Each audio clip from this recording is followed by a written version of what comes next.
All right. I'm checking this community moderation thing, participation, subscribers only, and I think I got it.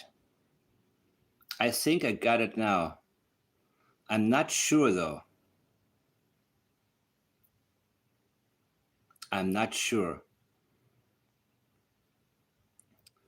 I think only subscribers can comment now.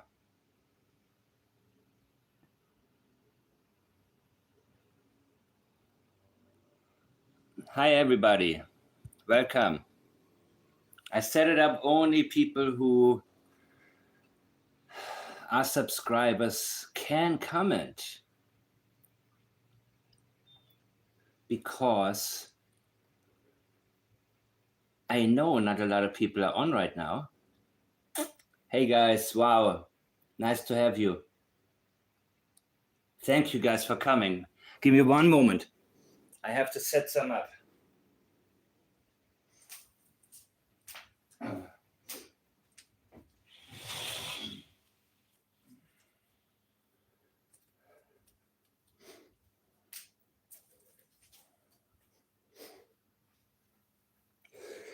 Wow. It's been a crazy couple of days, guys, because we've seen so much commenting from Janie, Daniel also. Janie mostly. Janie is on a high right now, right? Hey, Nancy, Janet. Wow. Wow, I'm surprised there are people on. Too cool, man. You see, I'm trying a different time every single time now. Not on purpose. Hello, Monique. It's been a really crazy week. And now I'm going to do what I actually like doing the most.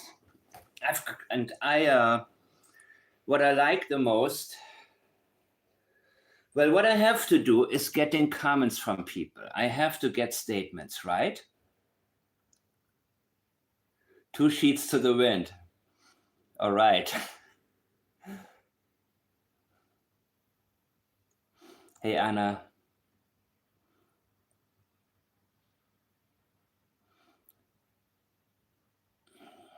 Sharon, thank you guys for coming. Thank you for watching. Find Summer's Truth.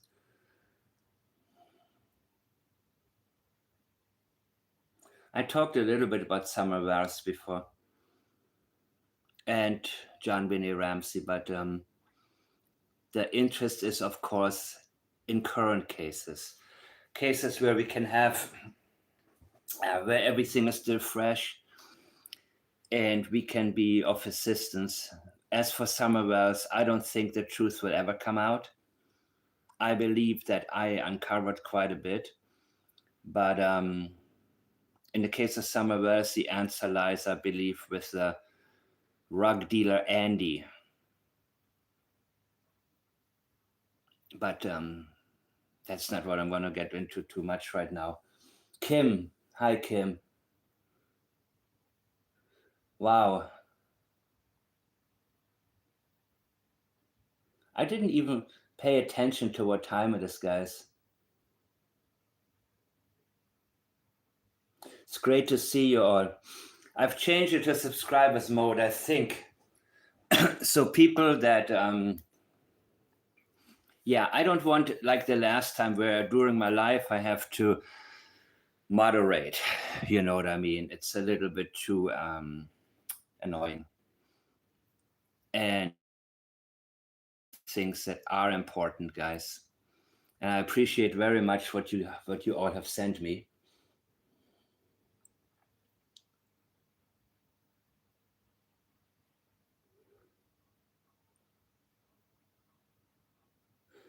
Yeah. I love my scooter. Gee, man. I didn't even do the song. You know what? I'll do it at the end. Because my mind was basically, okay, what I did for the last couple hours was put together the statements that I think are interesting. Because on that Facebook group, we had Daniel a little bit, but Janie was all over the place, right? And to see Janie and Daniel suddenly become alive is significant to me. And of course, it is due to the fact that they are on a complete high in terms of thinking that all eyes are off them. And we see what I consider to be a real propaganda piece. Walrus, Canada's conversation. And that's the problem when you have controlled media. You know what I mean? When all of a sudden everybody changes their mind on something based on a publication. I'm still going to wait a little bit more to get into this slowly now, because I tried to do a pre-recording the other day and I got so fucking bored with it, because now I'm used to seeing you guys on here while I'm doing this. So I totally I lost interest, man. I was like, oh, this is lame. I'm talking to myself here. And then there's nothing like live, man. Nope, their eyes are not off of Janie and Daniel. And I will show you guys later why. You will be surprised.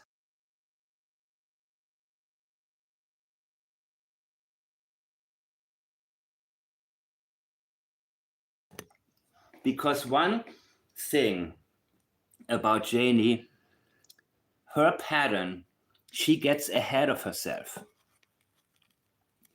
So most of the comments didn't have anything really new in it, but a couple of them, there was some major leakage. And I'm talking about, I don't know, she must have left 20, 30 comments in the last couple of days on Facebook before she, of course, made a post and said, I mean, get this, she says there are so many stupid people here. Which, of course, you know, Janie calling somebody stupid, that's pretty rich, but well, that's the way she, you know, communicates. And that's how she, that is her non-elegant way of trying to gaslight. You know what I mean? Because she doesn't know the crucial questions. She cannot give us reliable denials, and she doesn't go into them. And she is not good at it. But so Janie has been talking up a storm because she feels very safe now. Because now, look at this piece, 4th month, no answers, how rumors took over. So the media is now being dismissive towards people like us, because the media is completely controlled by the same people who control CPS and the RCMP. And it is my opinion that they are not interested in solving the case because they don't want the public to know that a clear case, one of the most obvious shitholes in Nova Scotia, completely unsuited for children, which is why the CPS is in business in the first place, to remove children from home where they're being endangered. And this property, the environment, and the lifestyle of the living stepfather are a poster child for what the CPS needs to react to. Meaning, if this house was suitable for 2 little children, then any place is, basically, right? And so I am not surprised when I see these types of opinion. This is not an opinion piece. In my opinion, this is a propaganda piece, straight up, to discourage people. Good morning, Aaron, Krista. Thank you guys for coming. This is a hardcore propaganda piece, if you ask me.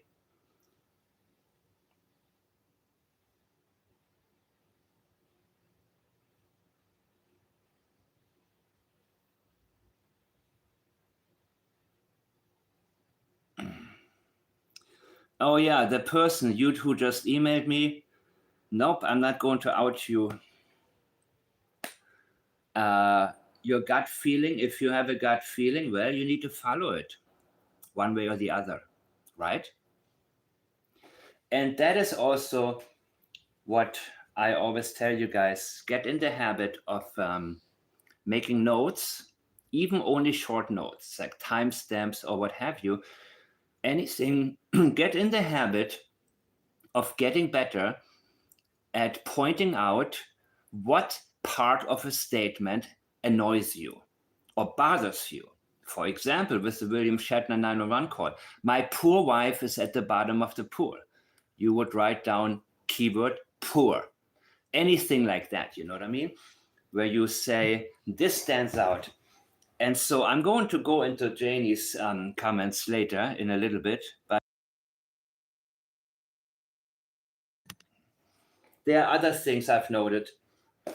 And let me get to the window, actually, the windows.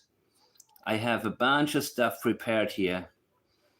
And I have some images that are good and some that are a little bit, well, you know who you are, who sent this to me. The blanket in the window, first of all. What is this? 2nd of May. So apparently, from what I understand, it was on the 2nd of May that you could see the blanket in the window. Okay. And then on the 3rd of May, can you see this? It wasn't there. I'm taking the word of the one person who sent it to me, who's been very helpful to me in the past. I haven't completely verified this yet because I had so many statements to go through. And to give you a little bit of a better picture, here we go. What was it that's in the window?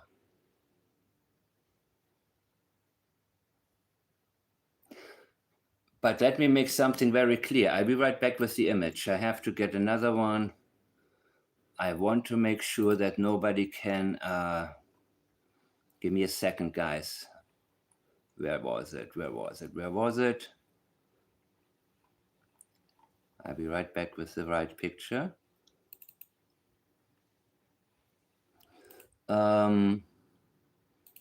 Just to get a little bit better at my presentation, hopefully.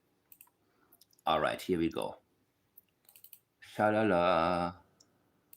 Shalala. Okay. It looks different than what they found on the tree, right? It doesn't look, this is partially white, partially pink. So this does not look to me like the same type of blanket. And I can zoom in. Hey guys.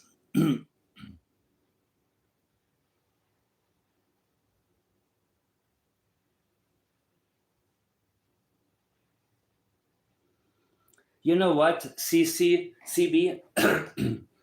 It's not so much where they came in. They came in to attack people who posted things for me. That's what they mostly did, right? They came in to attack people who posted my videos. And the public is being swayed towards believing them right now. And most people do that. So it's kind of sad. My channel is my only refuge right now because the public opinion now moves towards Janie and Daniel have nothing to do with it, right? Now Janie considers to point, continues to point fingers at Malaya. Hardcore. But there's a reason for that. I'm going to get into all of this slowly because I want to make sure what I'm going to present you guys today with, it's going to be very, very detailed because these are not as obvious statements as the previous ones because they have less fear right now. meaning she gets braver and a little bit better at lying. Janie does. However, there are still statements that she makes where there's major leakage. But let's zoom in on the blanket real quick. Let's go right there to the home. And for me, of course, I prefer to have a smoking gun, but it is just as important for me to point out something that can eliminate, an avenue that is not going to lead us any further. So I don't know, what is this here? It doesn't look like the same thing, right, people? It doesn't look like the same type of blanket. You know what? I can show you this. There's nothing wrong with this right now. Okay. This is basically, I put together the statements, the highlights, the best of the best, Janie at her best. But this looks different, guys. It's not the same one. However, it's still curious that blanket in the window was there May 2nd, and May 3rd it was gone, right? But they said to us that the blanket that the police gotten from the trash is the other half, not exactly half, maybe a quarter, the other part of what this blanket once was, right? The blanket up in the tree. And again, for those of you who are new, we have the statement, Lansdowne Station Road. I'm questioning that. That may not be Lansdowne Station. I think it was, I'm not sure about this right now. And I don't need to be. It is their job to do their job right. It's their job to make sure the street name is correct and the time and everything is correct, right? But this says May 2nd, 4 p.m. Logan told us Malaya was already gone when Daniel came back and found out about the blanket, which would have been May 3rd in the evening hours. So that is a lie. But what I find strange, and I hope, this is a post that I saw earlier on that Facebook page, guys. And I believe this came, I hope nobody tried to screw me over with the Photoshop here. The other part of the blanket was seized from Malaya and Daniel's house by Corporal Rice on May 4th. So that would have been on a Sunday, right? That would have been the day after Malaya left. And those of you who have read the court documents, please, if this is, I just received this just very quickly. So if I'm looking at the wrong thing, so for now, I'm going to believe this. May 4th, 2025 would have been Sunday, 9:09 p.m. 9:09 p.m. And I thought it was real curious because Daniel told us, I still remember that I sat on the bed. I gave Malaya a hug and everything. And then I literally passed out, cold, because I was so tired from searching all day. And I fell asleep at 9:09. So is Daniel just so full of shit that maybe he stood there, paid very close attention, but wait a minute. When did he give the statement up there? I don't know. I don't know exactly when he gave the statement. But I find it curious. So there's a possibility that he was there, and of course he was there when the blanket, that was a crucial moment to him when the blanket was retrieved from the garbage, which I believe he planted. And I'm 100%. Again, I make a difference between telling you this is what happened and how convinced I am. I'm 100% convinced it was planted. And you don't have to be. So, whoever's watching this, hey, I'm making sure that there's a difference. And I'm doing what I can to let you guys know exactly why I'm convinced. Justin's point of view, and also Ron. And that is the reason for the title of my video. Because I want to know who all knows what took place. I want to know, and the reason that Logan is a lot braver is because I do believe she knows what happened. But unlike Janie and Daniel, she hadn't done anything that she could get prosecuted for. So she's a lot braver and more willing to go on the attack, much more than Daniel and Janie. Because Daniel and Janie know that what I'm saying, they're not going to be able to, they're not getting into that. They're not. Logan, on the other hand, again, I believe that her father, there's a good chance he knew something. Right next to Earth's property, where the ATV was that I believe Daniel used that night, I believe Ron, there's a good chance he filled Logan in very early on. And I'll give you the statement from her right now, guys. And I hope I got it ready right here. Logan McKenzie. And that was, of course, somebody posted a video of mine, and it had to do with what Logan knows. Apparently, I know everything, y'all are burned. This guy, me, tore my first interview to pieces and pieced it together. Thank you for recognizing. That's exactly what I did. Well, it's like a puzzle, a deceptive puzzle.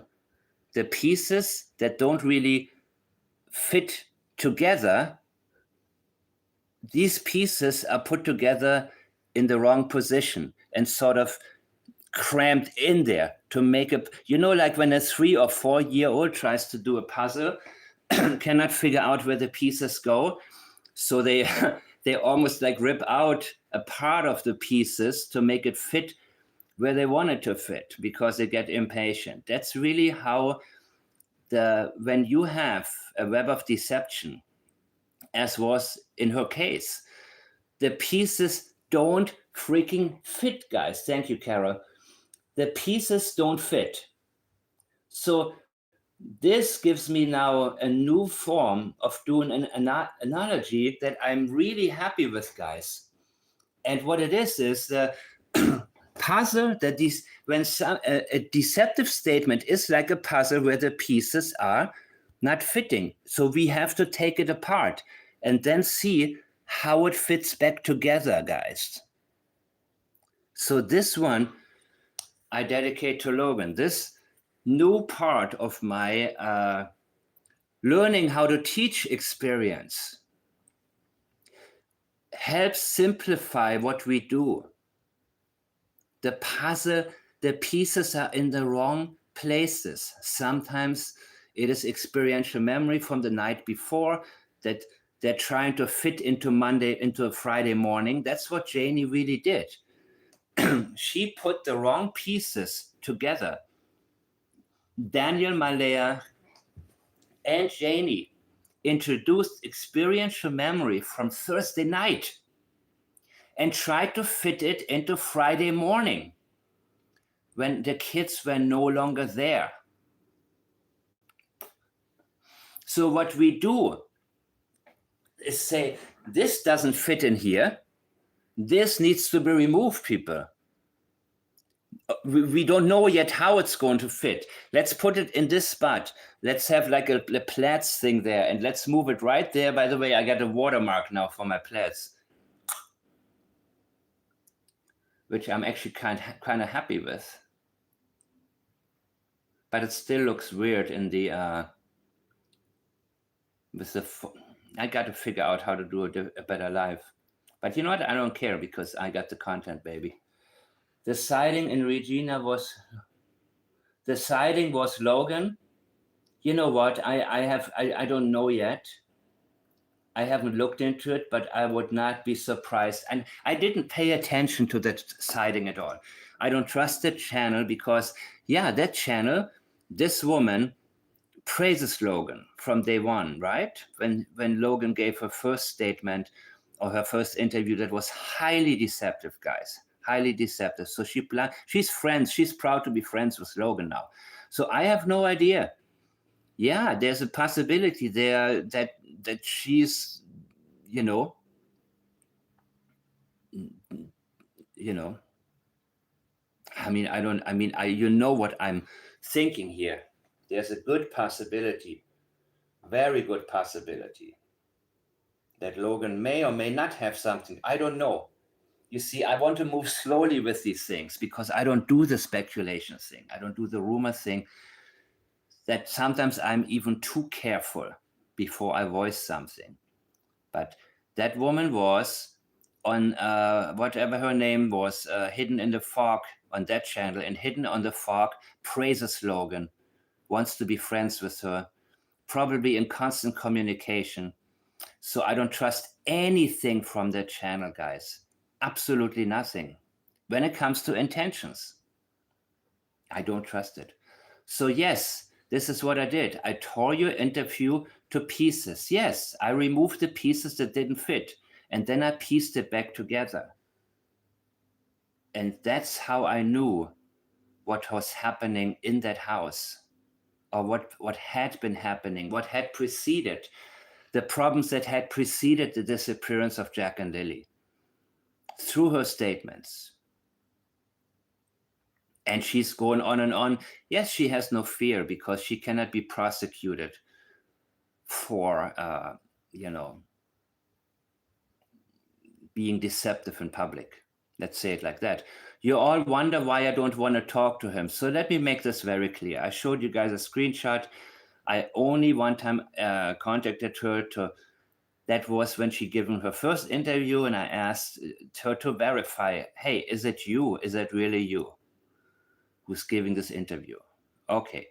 And then I may have said also on my first or second analysis, hey, I would like to talk. Maybe I said, I don't remember if I said anything. It's possible.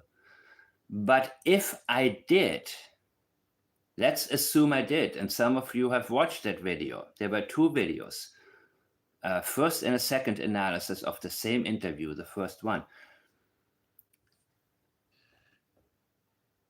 You all wonder why I don't want to talk to him. I don't expect you to talk to me. But she feels the need to explain why she doesn't want to talk to me. The reason she doesn't want to talk to me is because I have gotten it right. And she is in shock. And she needs support.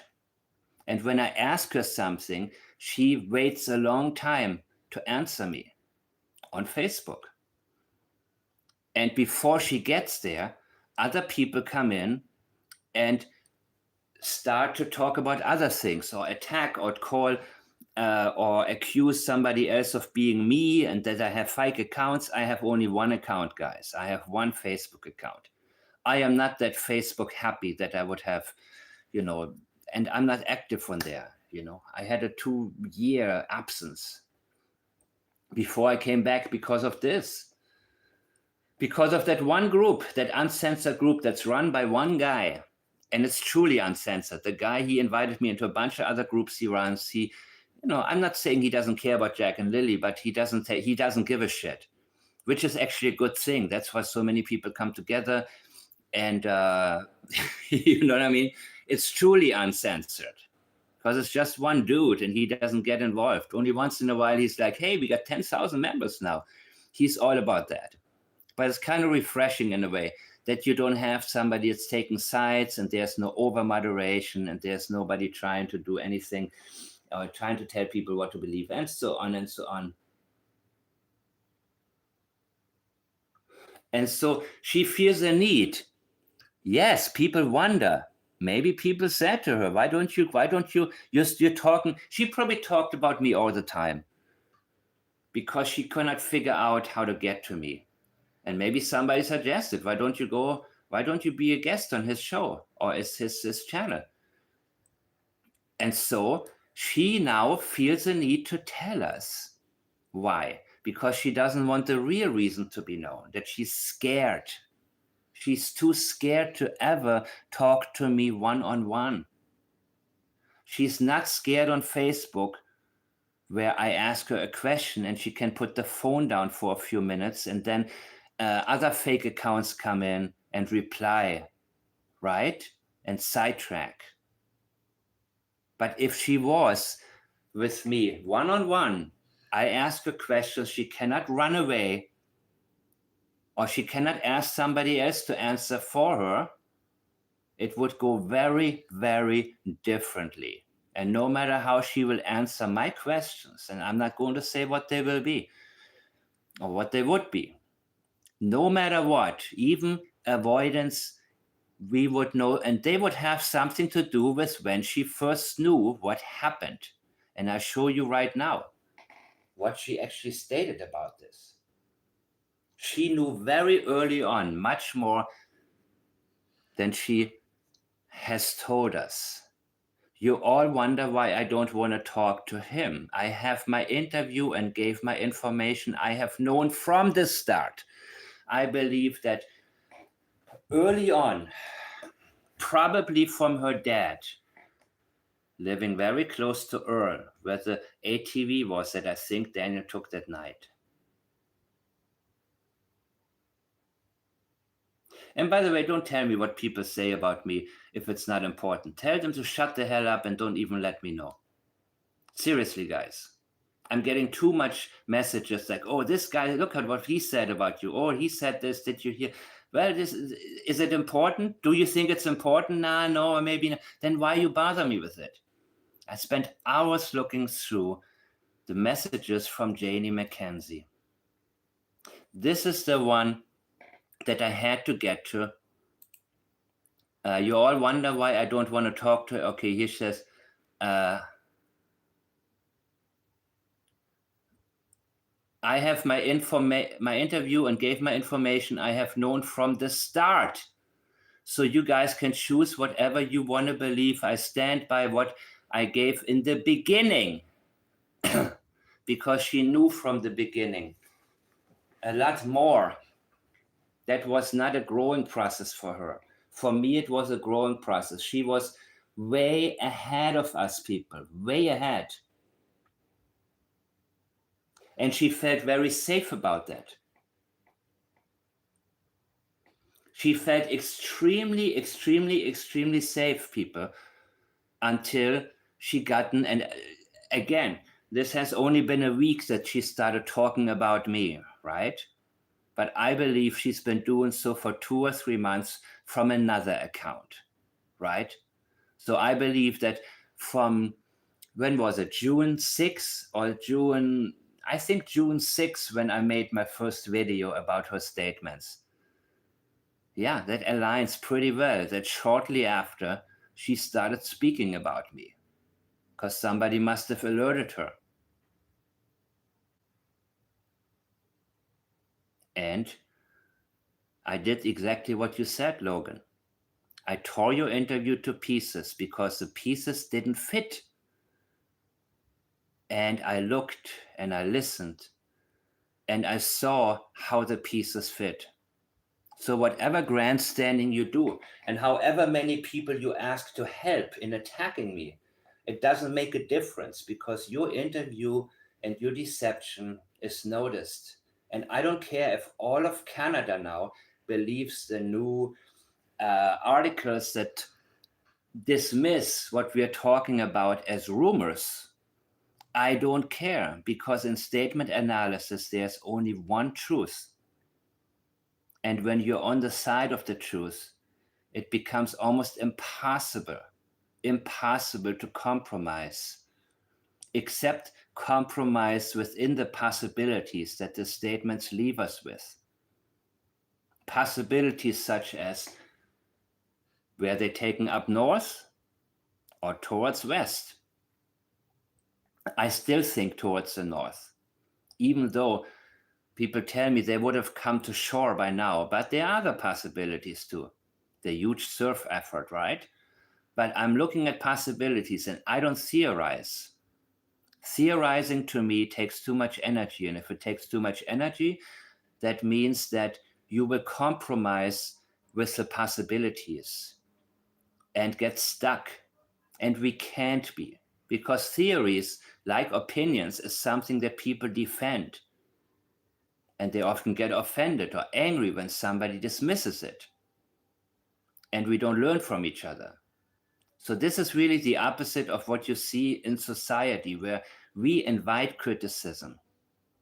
And many of you that I talk to on a regular basis disagree with me in some areas, and we discuss it. And then,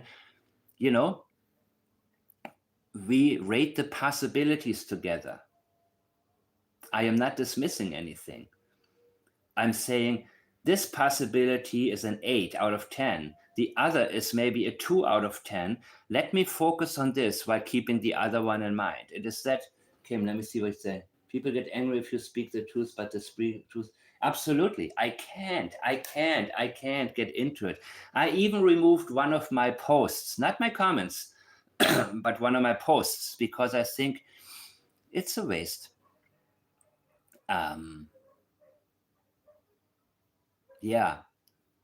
So we need to be very careful with our energy, our minds, our time.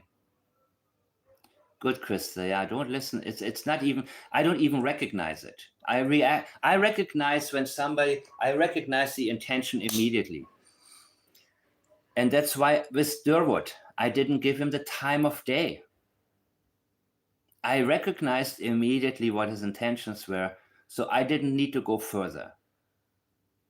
I started watching the Sherry Papini interview. Remember? A couple of months ago, she gave one. And I thought, let me see if there's something in there. And her first sentence said, well, you're going to hear my side of the story. And immediately I said, I don't need to hear any of that. Story. My side of the story. No, I want you to tell me, let me tell you the truth. The whole truth and nothing but the truth. But when I heard that, I said, I don't have time. I'm not going to waste an hour listening to this, because I already know her intentions, right? When you know the intentions, it helps you save a more enormous time. Don't get stuck in it. Move on very, very quickly. And when you move on quickly, you get to so much information, it blows your mind that you would overlook otherwise. So want to believe, I stand by what I gave in the beginning. For information-wise, I gave the same information to the crime investigators. I'm sure you did. But by the way, why were you? What did you give the crime investigators? Because you were not there, right? What are you talking about, silly? I know just as much as the rest of you. As the rest you. She cannot even finish rest of you. And of course, people are getting accused of being me because I post my videos. Tell them to pay you, babe. Christine Inrich. How sweet. It's good to know when people play different sides that you don't expect them to,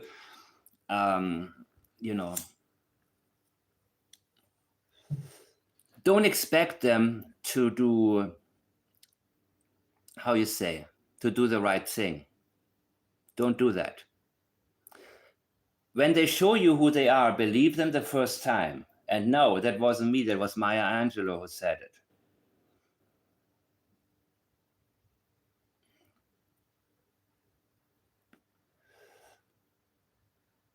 I'm reading your comments, guys.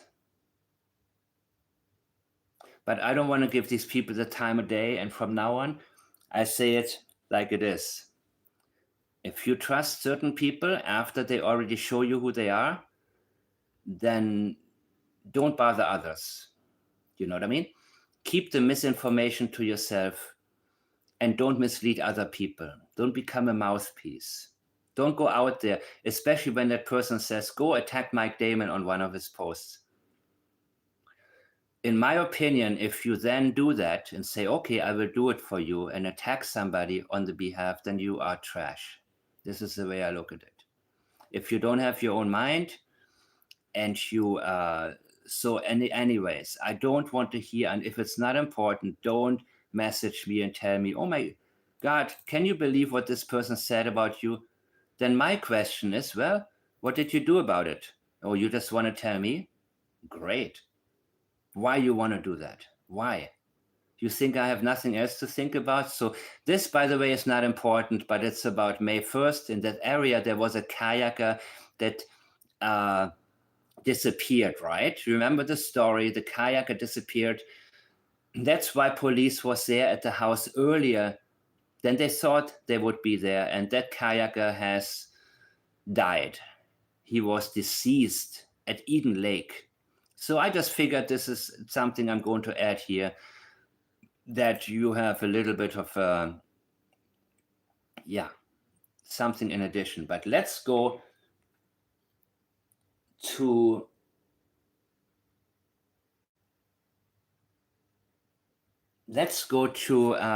Janie talking about the polygraph.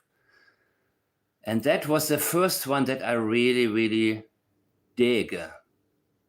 Ugh, it's not that one. I dig it because I don't have to listen to her voice when I read it.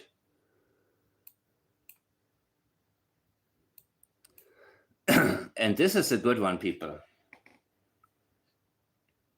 This is a good one. No, I need to make sure you guys... Okay. I think it's okay now. Ugh. Yeah, I'm reading the comments now.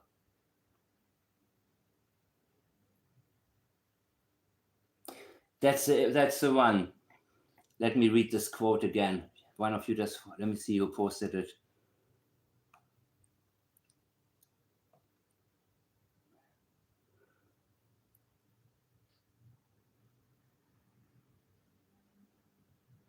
Okay, cool, CB.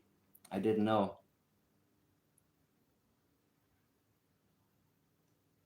Who am I shooting down? I'm shooting down nobody.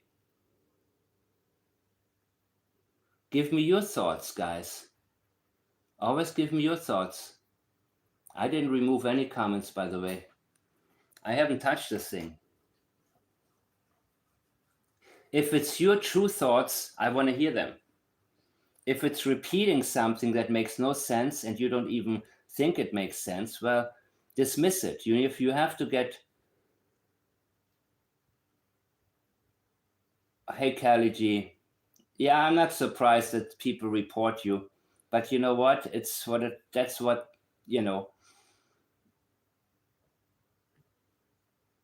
I'm not surprised that they come together to do that.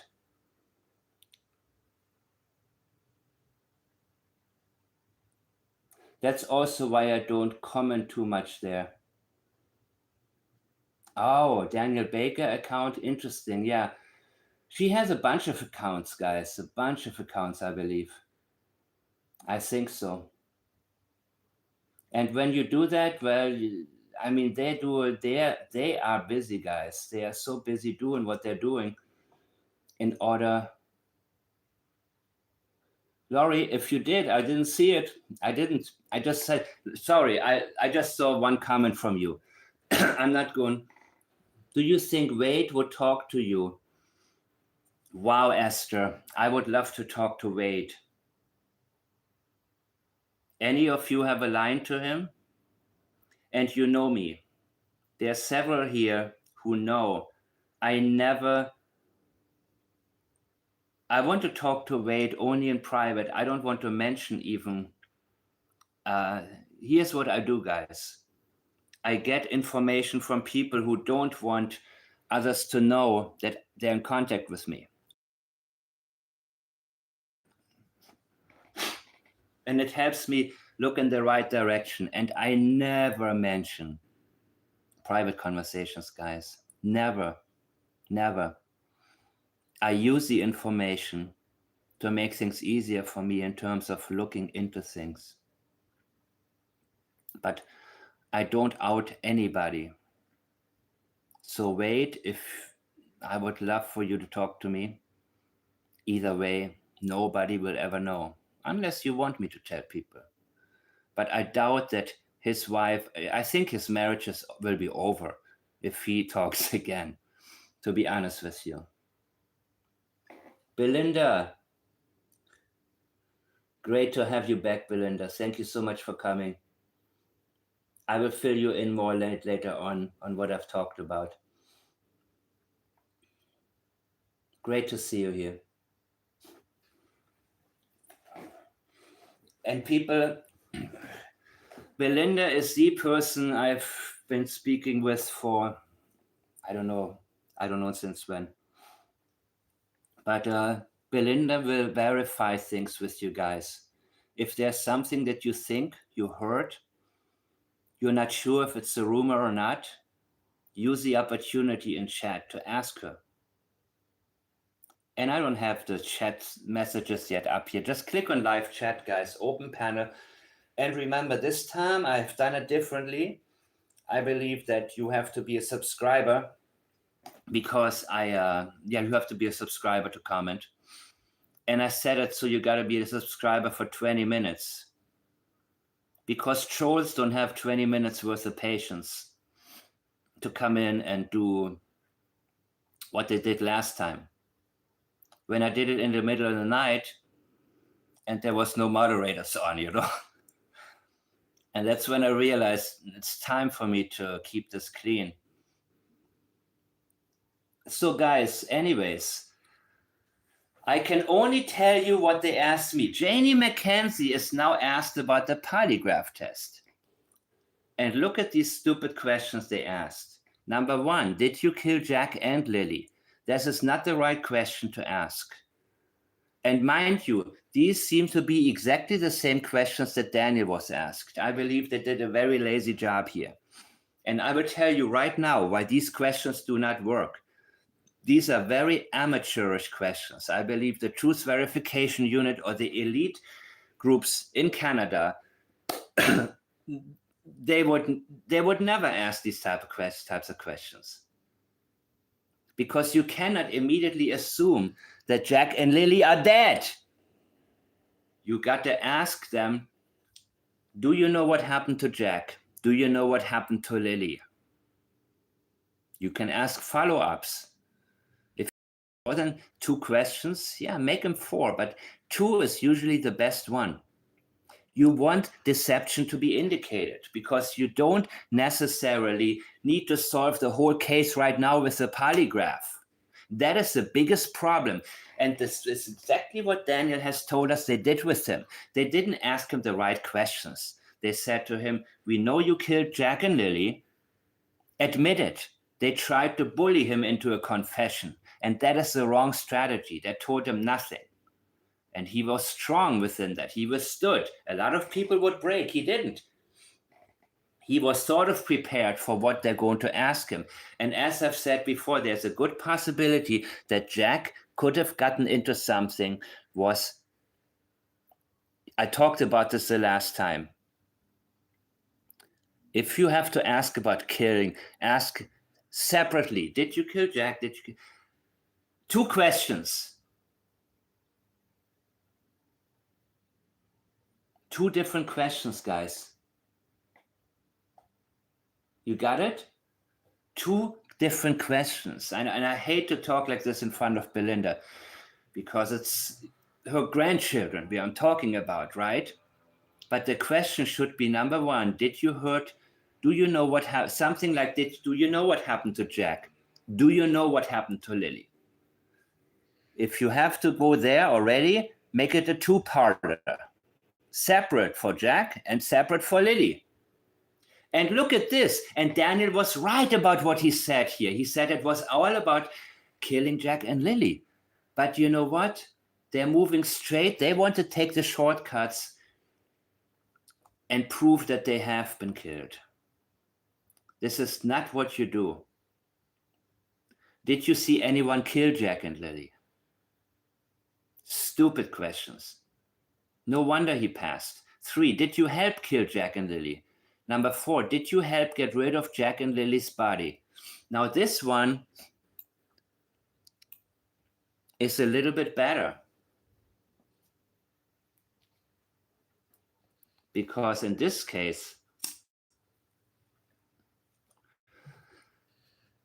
I am surprised if Daniel answered it in past. I'm really surprised. Not with 1, 2, and 3.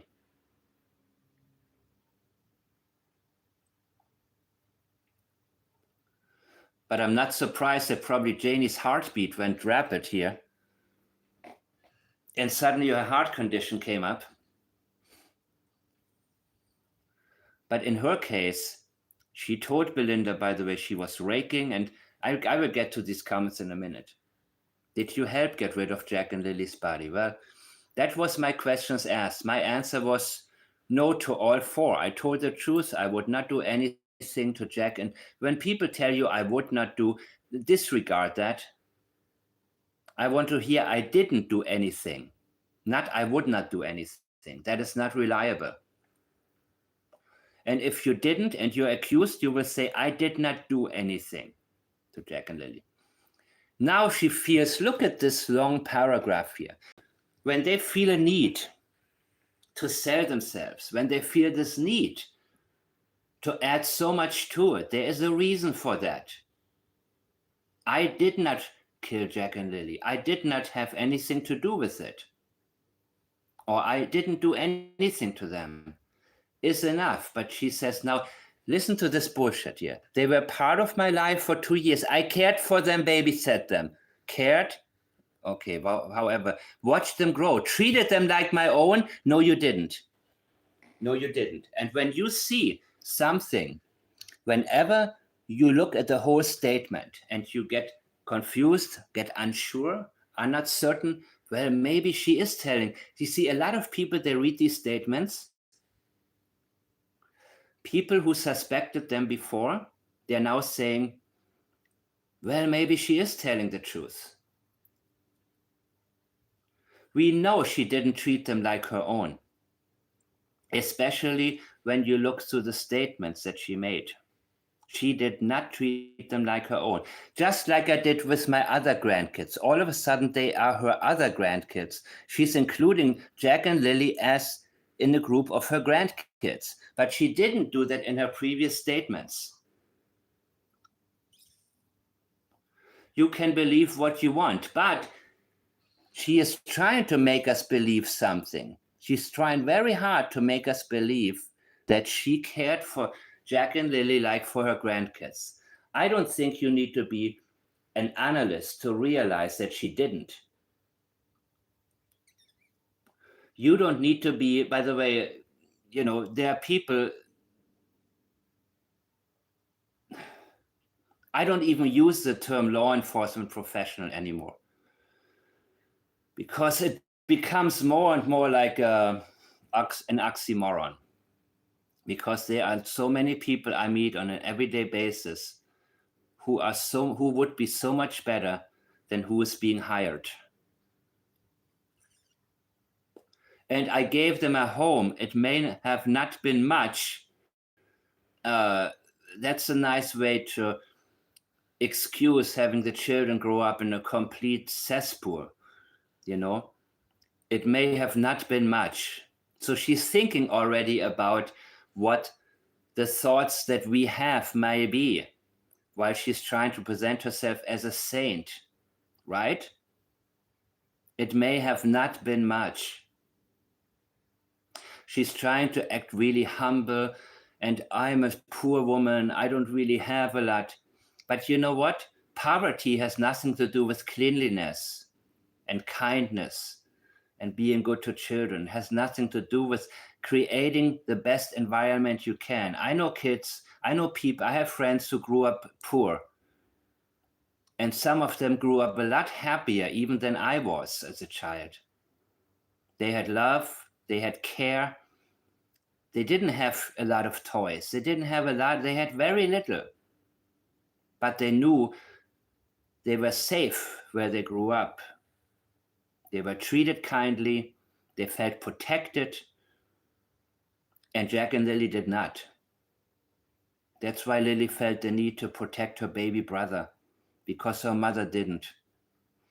And I gave them a home. It may have not been much. Oh my God.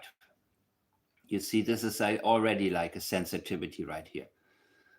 But can only do what I can. I'm not rich, as you can see. Oh, poor you. Well, you own your own property. You don't have to pay rent. What you make out of it is up to you. That's up to you what you make out of it. You got, well, you're close to retirement. I don't know how you made money, but you own your own property. And a lot of people don't do that. So you had something. You had something going for you. And you have another property there where Earl's. You could sell this one too if you're ever short on cash. You know what I mean? But again, that's no excuse to having. And that's what you should have gotten to Dan about. Your house is full of recyclables. It's cluttered. It looks like crap. Clean this crap up or I kick all of you out. That's what she should have said. You know what I mean? There are children here in this house. But it was a place to live. It was better than a tent. It was better than a tent. Look how low she stoops right now to try to elevate herself.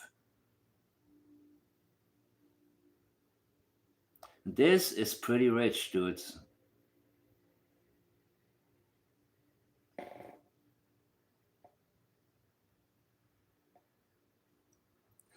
Yeah, about Darren and Janie, I will go back into these comments in a little bit.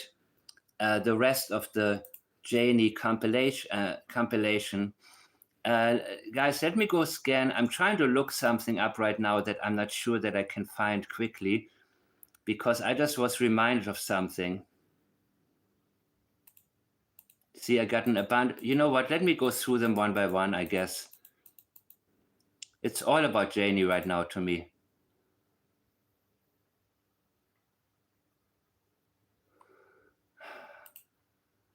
I'm more organized today, but not that organized. But this one is a good one, people.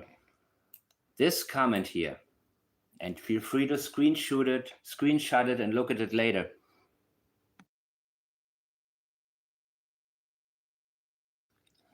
And maybe I'll turn it into a post. Yeah, I think I'm going to make a post later, I guess, because I want this to be seen.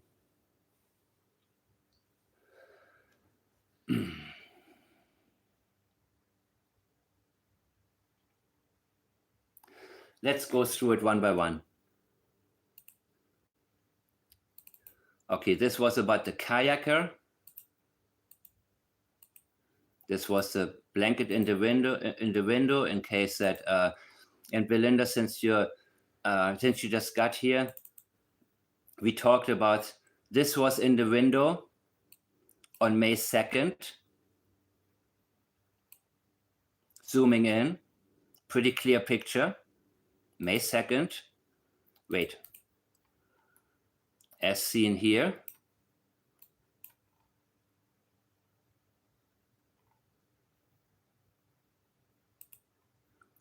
Am I going too fast?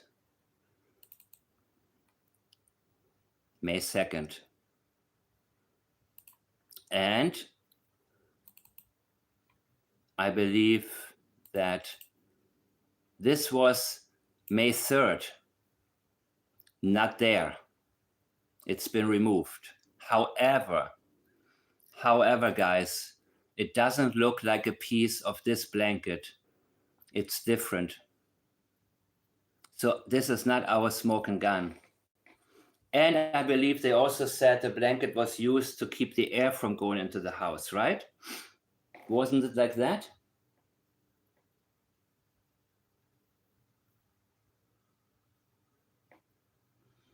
Yeah, that was staged. In the trash can, that was staged. And I believe Cheryl when she said it was on the railing.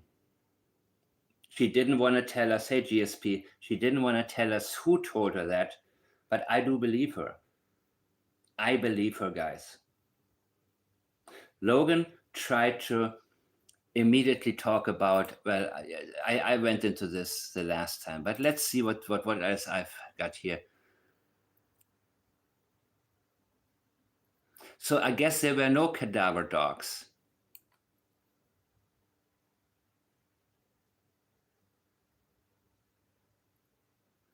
And she keeps saying, do you people listen? It's a missing case, not a criminal case. Well, they're on a high right now. They feel high on the misinformation, the propaganda piece, guys. This is what people are paying attention to right now. So don't be surprised when online you see more and more people talking about they believe Daniel may be innocent because they don't pay attention to any of the statements. You know, this is being dismissed as rumors. A long article about nothing. Believe me, after you read the whole thing, which I didn't, your brain is going to hurt.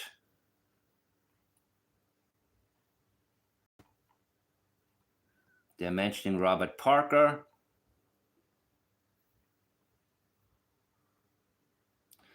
And a bunch of baloney. Let me get through this, because then I will move right on. You're right, I'm not their grandmother. Now suddenly she says I'm not their grandmother. But I went searching for them when they went missing more than their own mother did. We don't care. We know who Malaya is. We don't care. She wants to compare everything to Malaya, who doesn't do anything. But that is not the standard that we need. You doing more than Malaya doesn't cut it.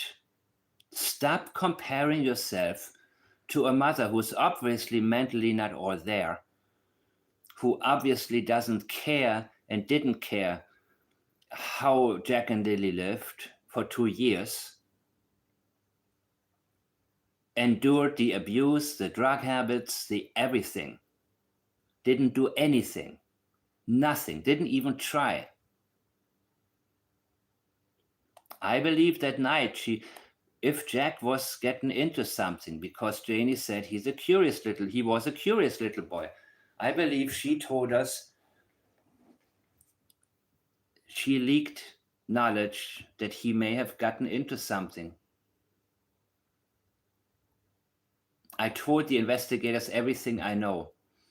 You can find something in the woods if it's not there. No, and by the way, her pattern, her communication skill is so bad and her writing is so bad that we need to be sensitive to that something can, look like it's leakage when it's, you can find something in the woods if it's not there. Well, no, but I can tell you the kids are alive, but I don't know where. Really?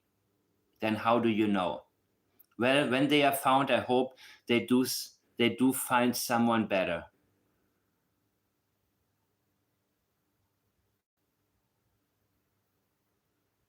It's a very dismissive answer, guys.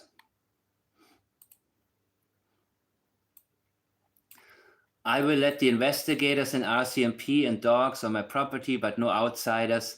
She knows they're not going to come in, because they already said no criminal investigation.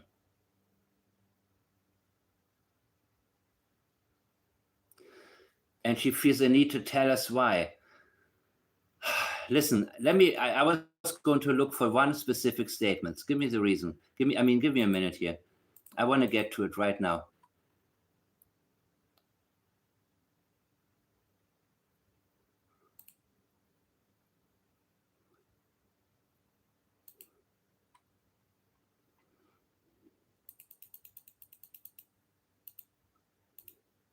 Jeez, and I already sorted it out. I'm not as prepared as I thought I was. Okay.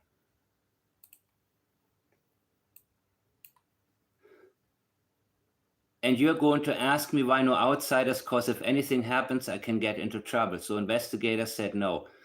Well, we're not asking you about volunteers visiting your home, because she knows she's safe from police. And that's what they want. There was no 5-speed vehicle. You're right. The neighbor said there was, which is bullshit. But let people believe what they want. I was here, but the truths don't matter to them. The more bullshit put out there, the more they have to talk about. Oh, I want to see the comment about the raking thing. I was going to find this, guys. Let me see. That was a good one. That's going to be towards the end. Sorry. Give me 1 second here. This was a good one. And you know what? Janie told Belinda she was filling potholes, and I believe Belinda. Janie said it in the, Belinda told us in the very beginning. She said, what sounded odd to me is that Janie said she was filling potholes at night. And later Janie took it back. But she said it. And she said in the interview at night she was raking. You want to take that back too, Janie? You said you were raking at night. Anita Cortez says, didn't you say you couldn't see your grandkids because of this being a criminal case? What time did you go to bed on May 1? And you know why she asked that? Because every Friday she goes into town with her brother.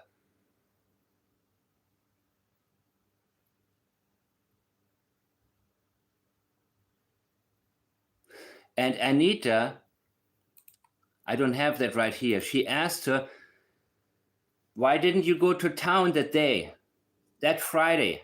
Is it because you spent all night up? Absolutely. She wakes up and she goes back to sleep. Then she wakes up, she goes back to sleep. Why were you so tired? Because you were up through the night. That's why. This was not a usual thing. This went against your regular patterns. You wake up when you wake up early, you go to bed early, you wake up early. But you were woken up that night. Something happened. Lily was screaming. Your dog woke you up and you went to their trailer. And the rest of the night you covered up the activity, the vehicular and otherwise activity in the backyard. You were not raking on Friday morning. You were raking on Thursday night, Janie, and you told us that. So she was now asked why she didn't go to town. I didn't need anything in town. I don't fucking know what happened to Jack and Lily. And there's another thing. You see what I'm getting at here?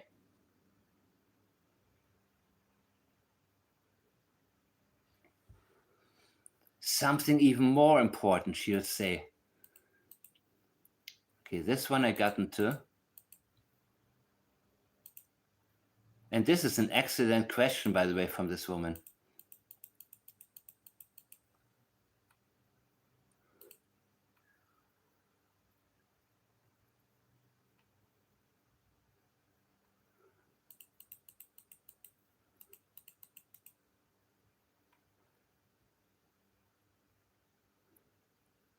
I don't know. Apparently, I was up all night raking potholes and raking for a pool. So I guess I didn't go to bed, according to you guys.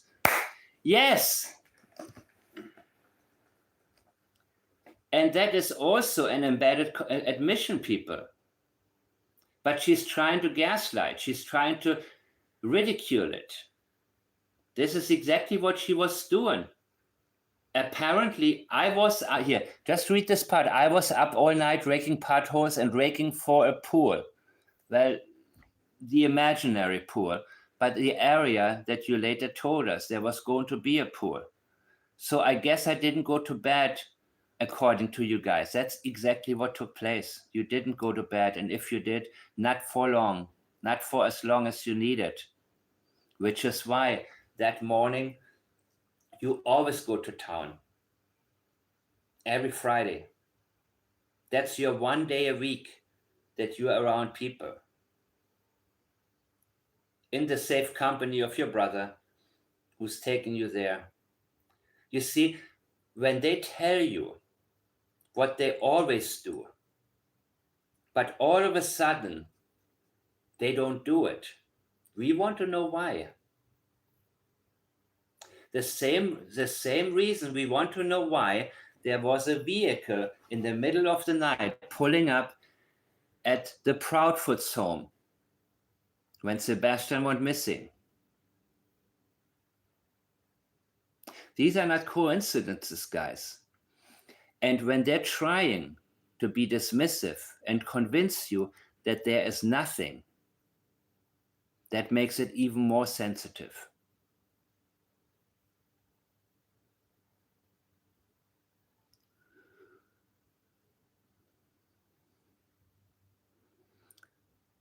She is telling us why she didn't go to town that night. And now I'm going to see if I missed something here.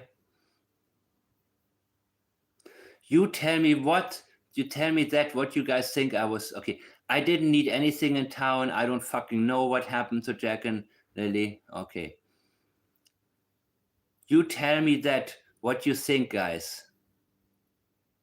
So if you're out at 3 a.m. in the morning doing all that, would be weird, don't you think? You tell me that, what you think I was doing. No, you told us what you were doing. Filling potholes and raking. In my opinion, you covered up the evidence. That's what you were doing, Janie. That's what you were actively doing. And I don't care how many statements you make and how much you try to, and I don't care if the whole nation of Canada, or because of these articles, if 99.9% think you and Daniel had nothing to do with it. I don't care, because the statements you gave to us, they will stand. And on this channel, I will make sure nobody forgets them. The early statements are always the most important ones. Later on, they learn what to say and what not to say, guys. They get used to it. Katie Proudfoot changed completely in her interviews within a year. She watched my channel. She knew exactly what I pointed out, and everything I pointed out, she tried to adjust. She still couldn't say, I love you to Sebastian. She said, I would say that I love you. It's not the same, right? But whenever I point something else out, eventually she tried to mention his name more and so on. People learn, guys. People learn. I don't think Janie watches my channel. She's like, this is a bunch of crap. Why am I watching this? Why is he talking? But somebody's telling her. Somebody smarter than her is watching and telling her, listen, you may want to not say certain things anymore. You may want to change your language a little bit. Why? I'm not doing any. Janie, I'm on your side. Okay. So they adjust and they learn, people. They do. And if they're not smart enough, they have friends who are. So, oh God, I wanted to get something from Janie that I forgot. I will go back to this because these are. I want to revisit a couple of statements from Daniels. I'm sorry. Give me 1 second, please, because there was something really good from Janie that I wanted to highlight as well.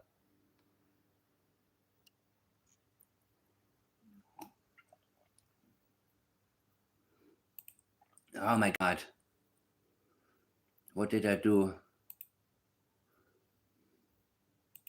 See, I prepared so much, man, and it's never enough.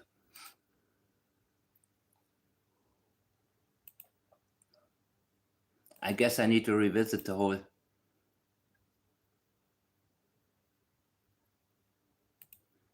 You know that statement where she says, ah, God, help me, Jesus.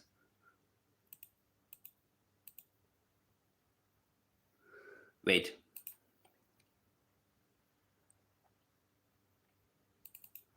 I don't want to jump around too much. Okay, here's another beauty from Janie. But the comment that I wanted to get to was the one where she said that the reason she only leaves once a week on Fridays is that she is there. She says she is at the house in case Jack and Lilly come back, because Malaya doesn't do that. You told us you are a hermit. That is why you're not leaving the house except on Fridays or your property. On Fridays, you buy everything that you need for the whole week. So you can be a hermit. I was looking for this statement and I may have missed it, so I rather tell you guys what it said. And I know some of you have seen it on Facebook. And that's what I've been doing. There are 2 steps to everything that I do. First, number 1 is getting the statements. That includes once in a while I ask specific questions. Or I watch how it unfolds. You know, she was talking up a storm. She was high on success because all of the recent articles clear her son.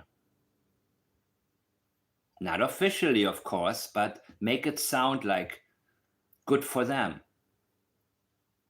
But in that group, there was too many of us who came together and held her feet to the fire. That's why she left. That's why Logan left.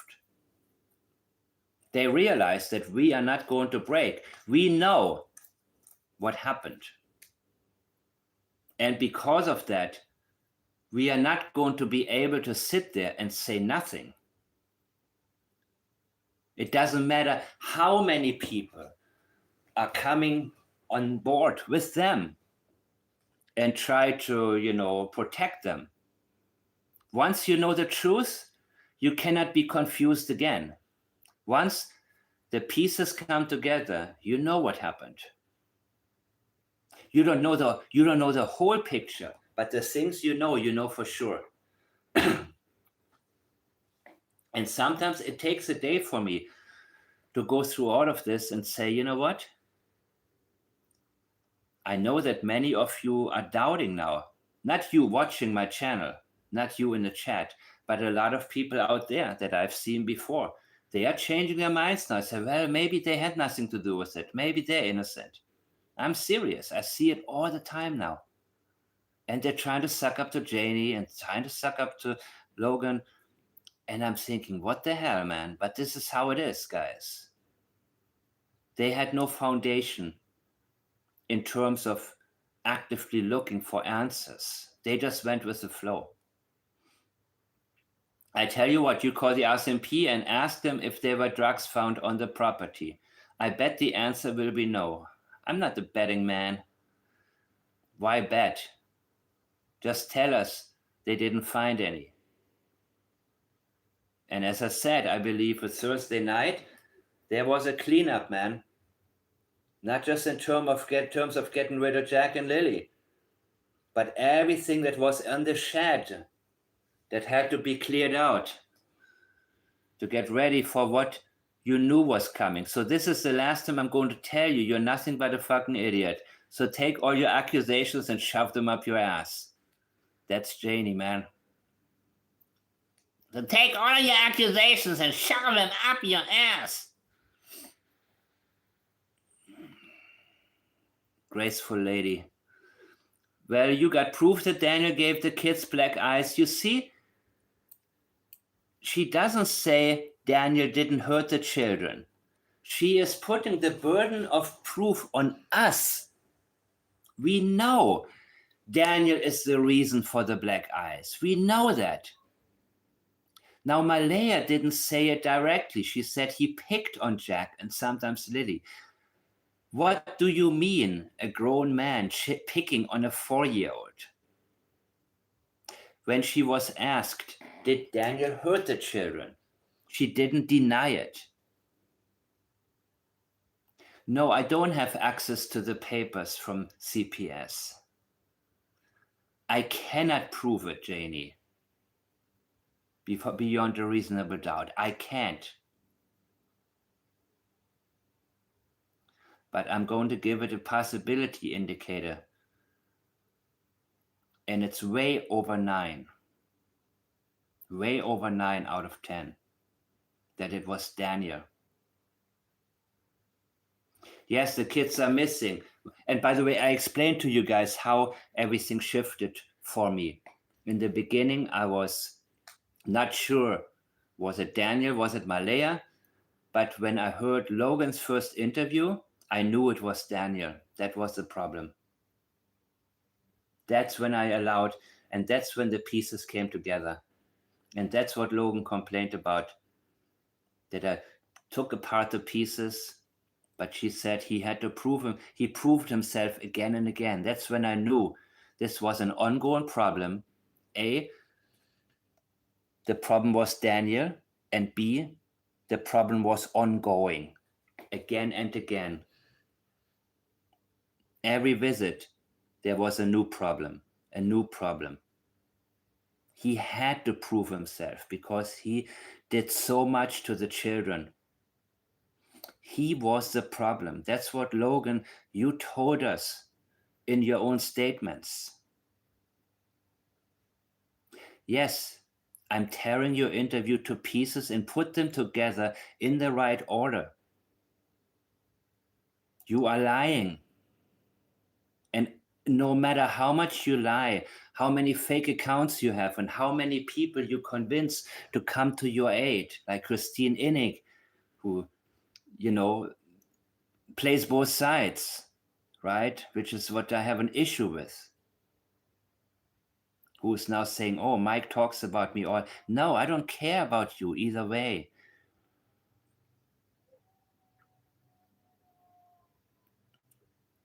You injected yourself into the case. I'm interested in Logan because in my opinion, Logan knows what happened, guys. She has knowledge, a lot of knowledge, and not guilty knowledge in terms of her having been active. Janie, I believe what you did, you could go to prison for. Daniel, for sure. Malaya, also. These people are careful.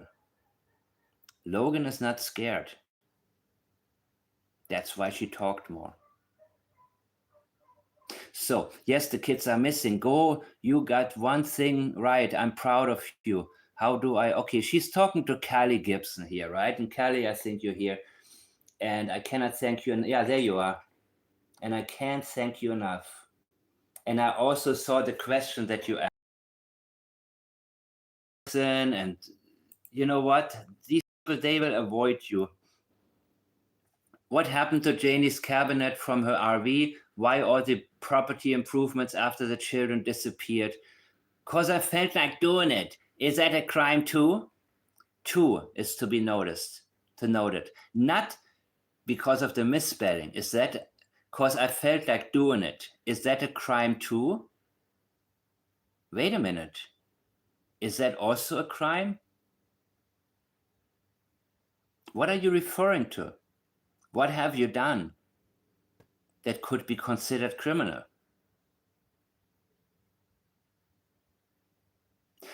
No, that is not a crime that we are concerned with.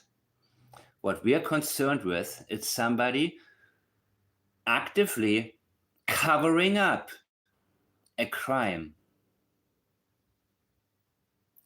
by raking potholes and the pool area, the alleged pool area. We are talking about criminal behavior. See, she's telling you what's on her mind. I got to this.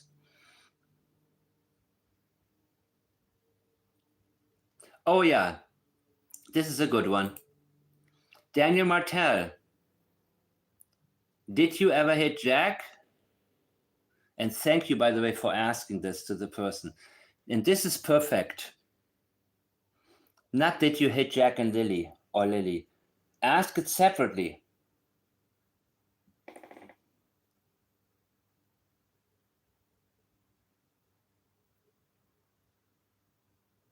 Hi, Chelsea. Laurie, hi again.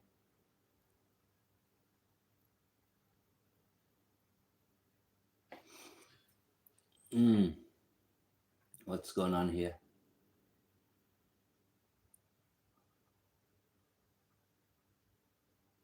I hope there's no arguing here. We are all trying to figure out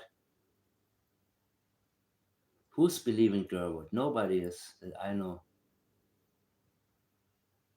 Anyways, I'm going to continue. The chat is separate. I will go into chat in a minute.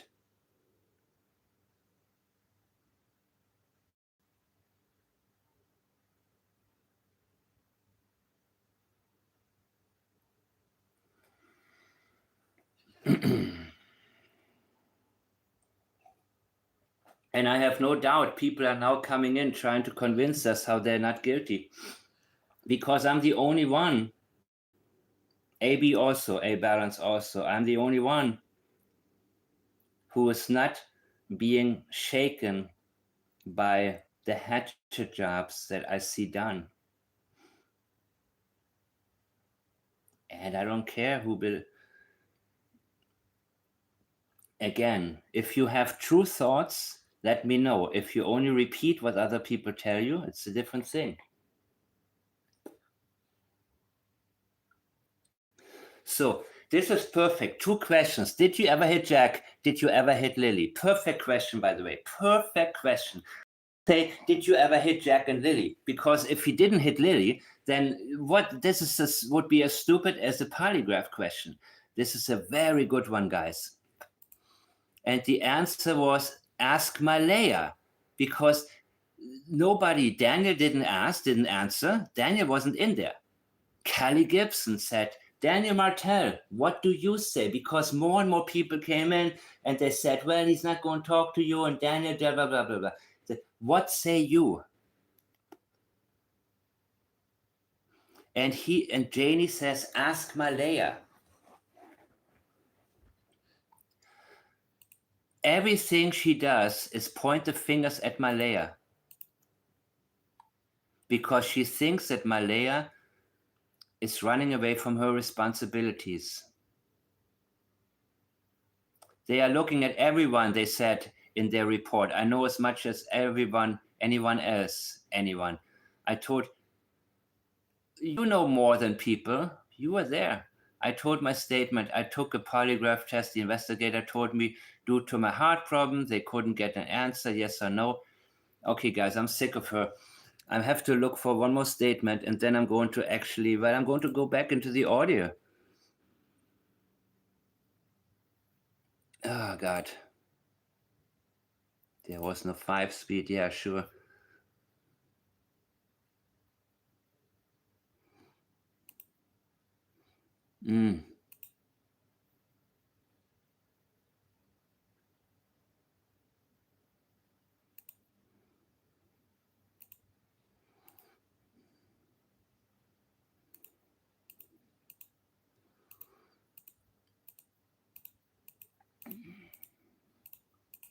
Give me 1 second.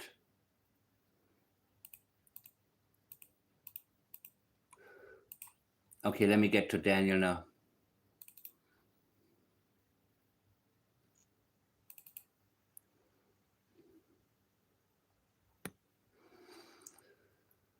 There was one longer statement.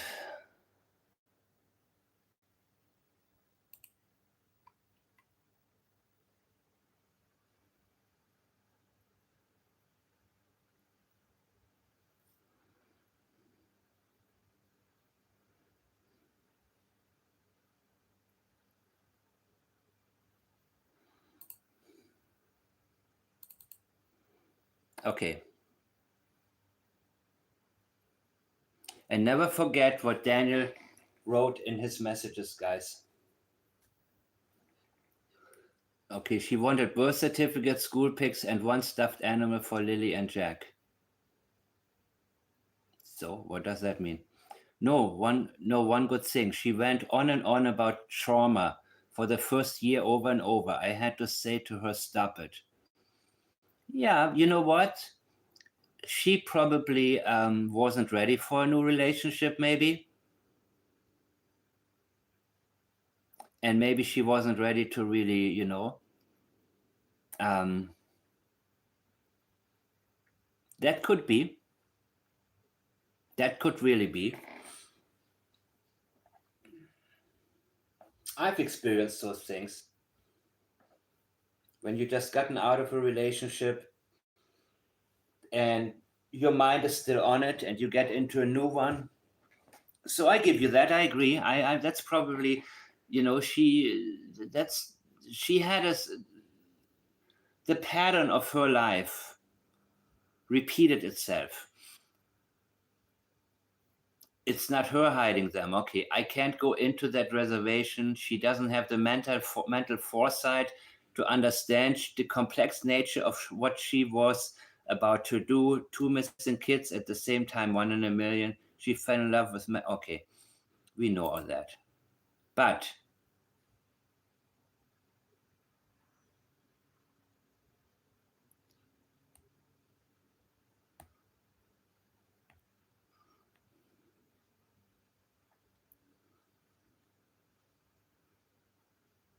and again, this is why they're always why Logan lied about the dog, how much noise he made, because the impossibility of somebody coming on the property, taking the kids, and I'm saying too much. She will go as long as she can, but will crack after her mental health is put to the test with the exams. Malaya will crack soon. Okay, great.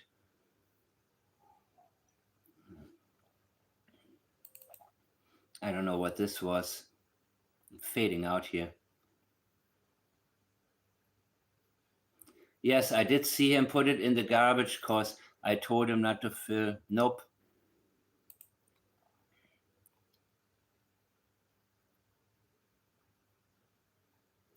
We don't not make meth. Hell, do you know how to make it? We're not talking about me. Daniel is using it. He admitted to it. Ask him if he knows how to make it.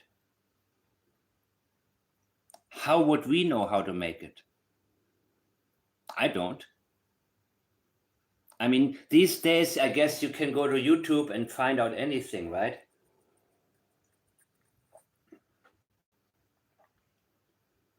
Or call a friend who studied chemistry. We don't not make meth. Hell, do you know how to make it? No. But I don't use it either, so I never thought about making it. It's not my area of expertise. How couldn't be on the rail when there's no rail on the doorstep? I believe Cheryl, Janie. I believe Cheryl. I believe that the blanket part was on the railing. Yep. I don't know which railing she referred to, but just because I don't see one on the doorstep doesn't mean there wasn't another one. I believe her. I believe Cheryl in this particular area, guys. And now I gotta snap out of it because I want to find the stupid comment that she made where she said the reason that she is there.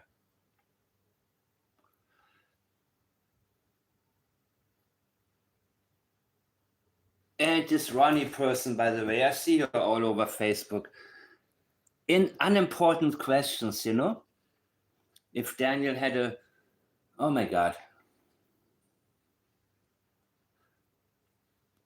But you see, they don't like my chat. They don't like to see people who are staying on track.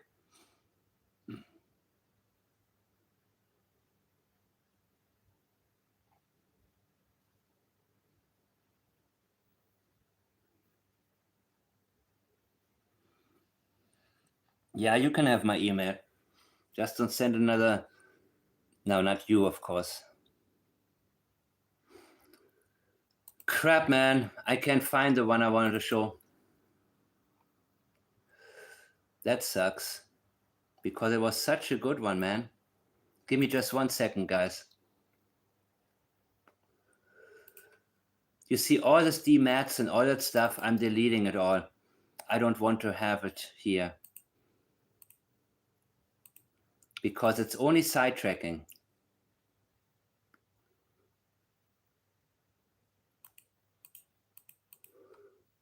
Only sidetracking people. That's what they want. That's why they have their fake accounts. They don't want you to focus on what actually happened, what took place. They want you to forget the questions that are on your mind. They want you to argue online.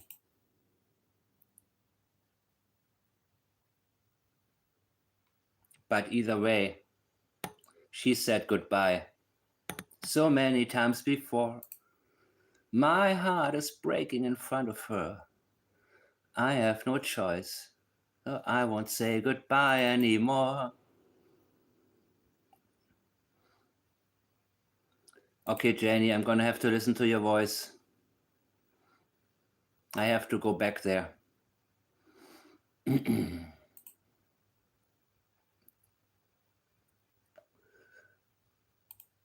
I have not seen Meadow yet. From my understanding, Malaya probably didn't know I was home because I usually go Fridays with my brother. Mm-hmm. And as I said, I didn't hear her yell at all. And even if she didn't know I was home or if I was home, you think she would have yelled to me in the camper to see if I was here. I don't understand her way of thinking. Only she knows what's going on in her head, and she's the only one that knows what she does. I have no insight into her brain at all or her head at all. So it's just like you guys. I'm in the dark as much as you guys because I don't know what's going on in her head.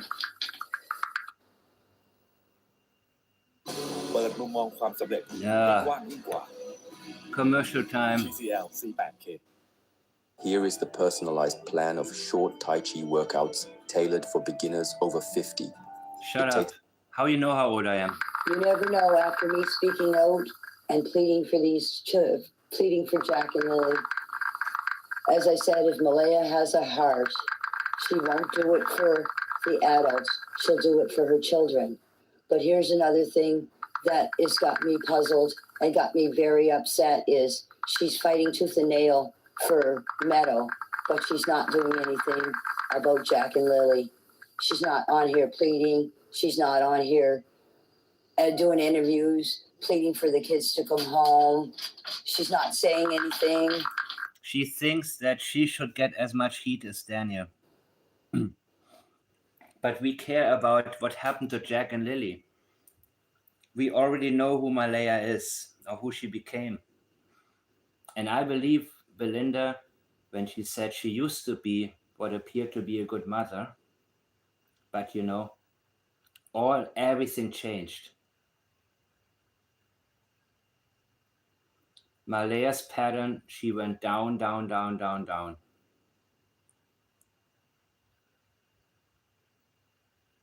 Way down.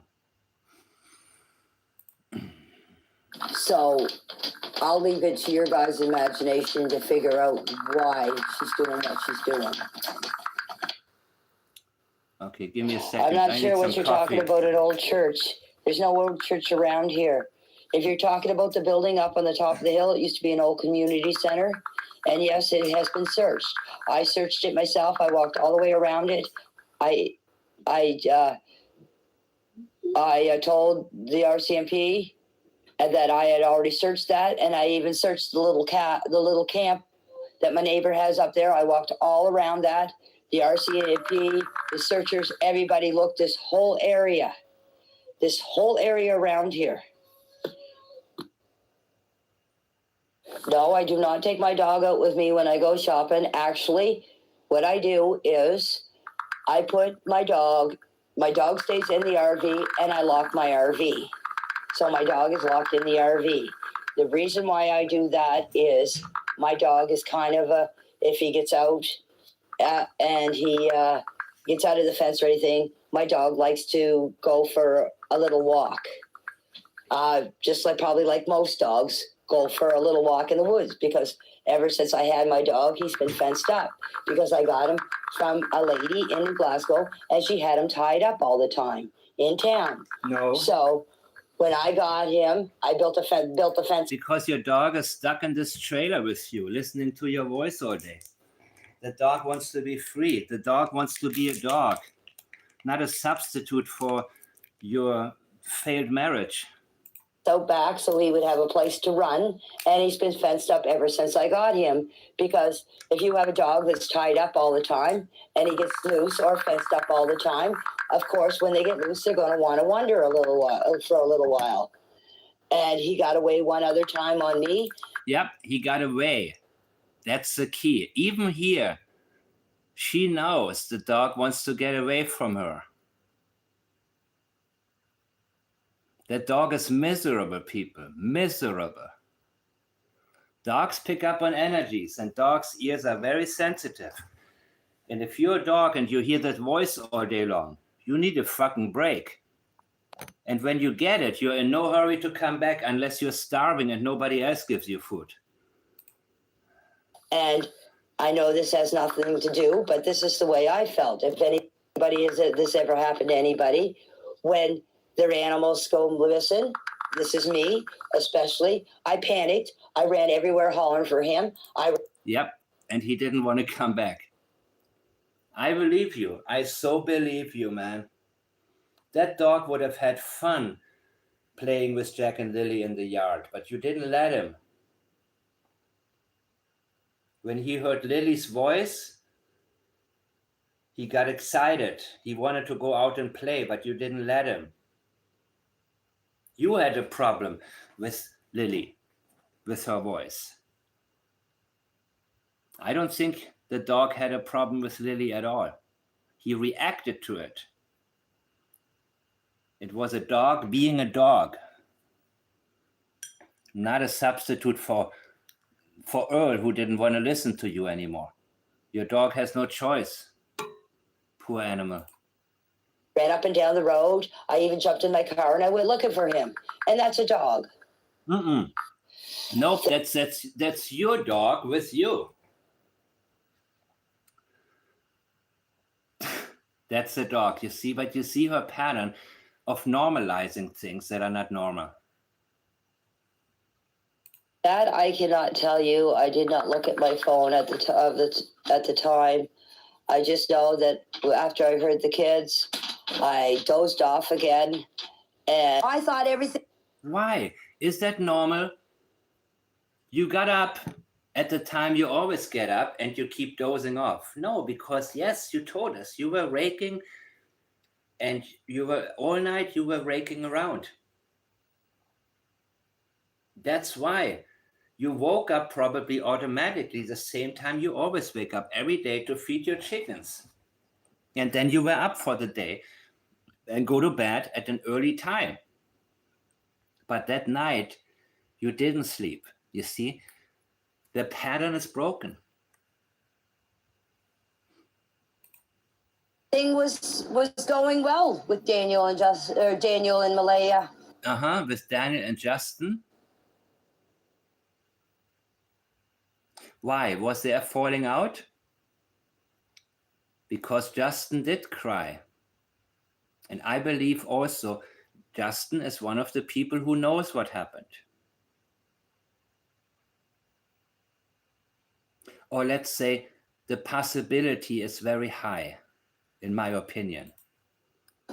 I have never. And I believe that Justin had a problem with what he learned, what happened to Jack and Lilly. That's just my belief. So what she may be referencing is actually a falling out. At the time, I just know that after I heard the kids, I dozed off again, and I thought everything was going well with Daniel and Justin. Yeah. Something happened between Daniel and Justin, I believe. I believe Justin was in shock about what he found out. But family is family. And by the way, I want to say something else. I don't know how, who, and everybody's related, but there are a ton of Martells, a ton of Mackenzies, a bunch of Corbetts in Nova Scotia. Nova Scotia has 1 million people. I believe Halifax has 400,000 people, the biggest city. And New Glasgow, for example, 19,000 people. That's not a lot of people, man. And I believe there are certain families, that just, and I read another, you see a bunch of Mackenzies in this Facebook group who are actually attacking Daniel. Or they're pointing out that he is, the inconsistent, they're not on his side at all. So they're probably distantly related because there are many generations. I mean, this is going back to everything has a Scottish name there. Nova Scotia, New Scotland, then you have New Glasgow, let me see the list actually. I put down God, I'm sounding like David Letterman, like I. Where are we at?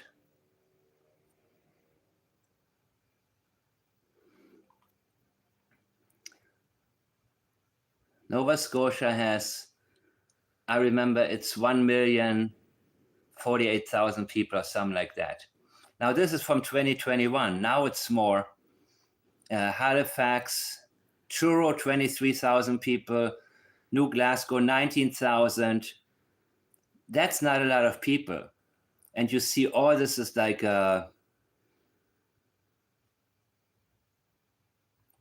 Windsor, you have all these names that are very Liverpool is England. Lunenburg, I think, is Germany actually. Then you have Chester. Inverness is definitely a part of Scotland. So you have these immigrant families come. It's going way back to the migrations, right? Way back in time, where certain families, I guess, they came to the area and claimed a lot of the properties. And so we don't know, just because they have the last name doesn't automatically make them related. So Heidi Corbett, I don't know how she relates to Kent. She's related to Janie by marriage, right? But they all come from the same families, man. There was a lot of inbreeding going on at one time, probably too, man. I don't know. There's a lot of this is certain families that just came that. Anyways, just thought I'd point something out. Daniel and Malaya, I have never seen them fight. I've never really seen them arguing. When I was in An MA, a MA. Ah, cool. Wait.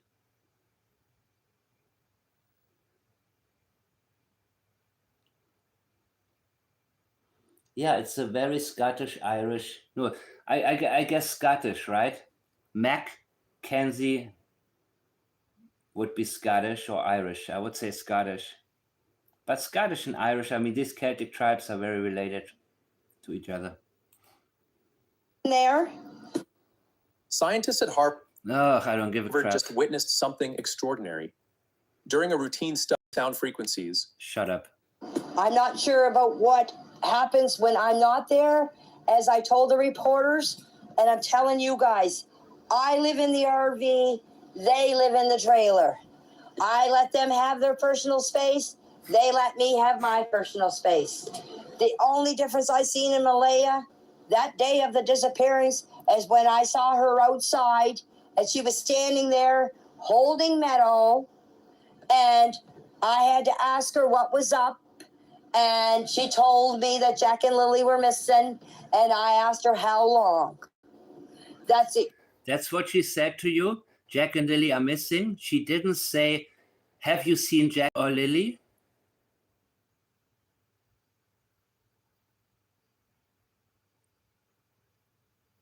Only behavior difference that I seen in Malaya.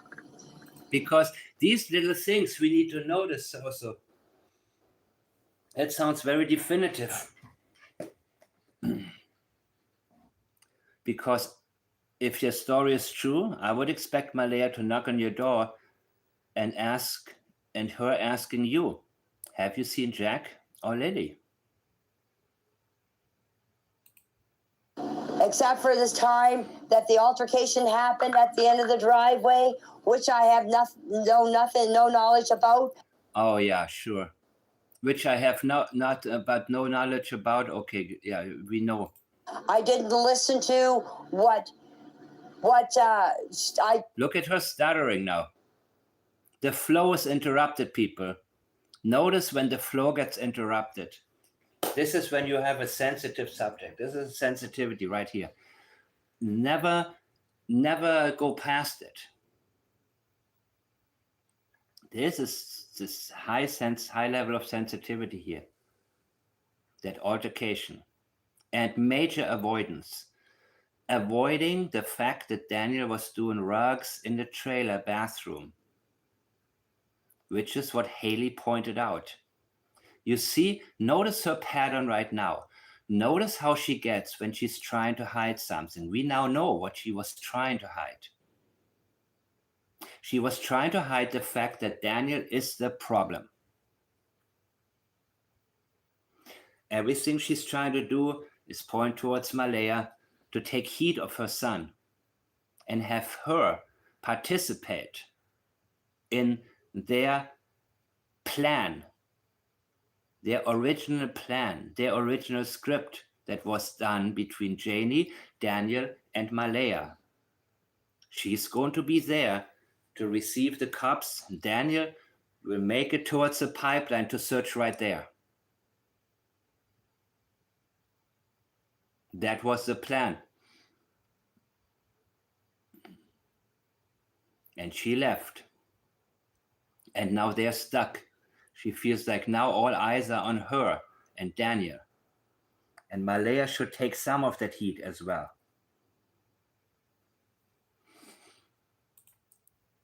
just went up to her and said, please don't tell, she was crying. I said, please don't tell me that Jack and Lilly are dead.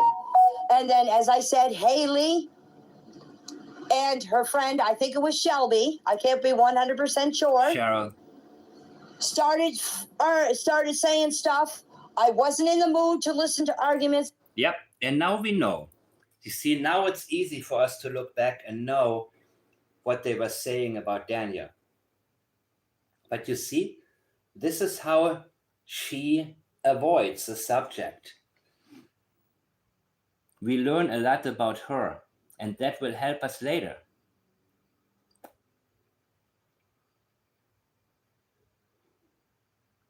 It will help us recognize future deception. Always recognize a person's pattern. So when you recognize it again, you get a better idea what you can look for and find.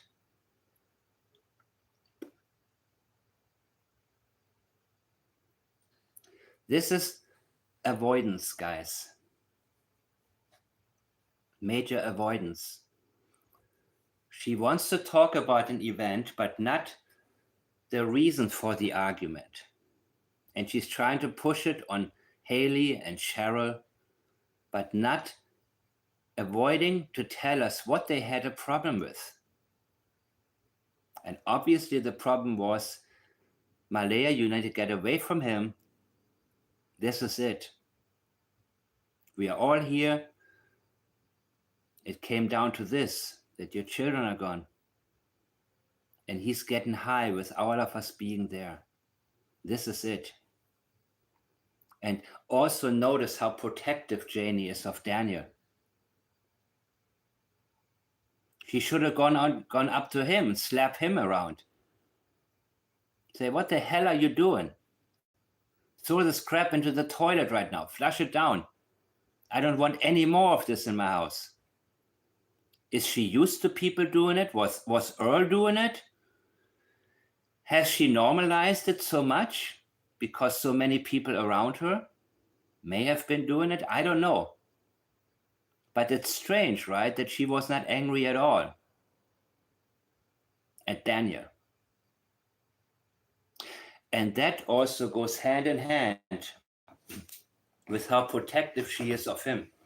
Because when a son commits a crime, I mean, not everybody, it leads me to recognize that no matter what Daniel will do, she will protect him. She will not ever say, I give up, he did it. Let me tell you, she will not break. As much as she dislikes most people, and I believe she dislikes most people because otherwise she would not be a hermit. Her family she is with them 100%. And Jack and Lilly were not family to her.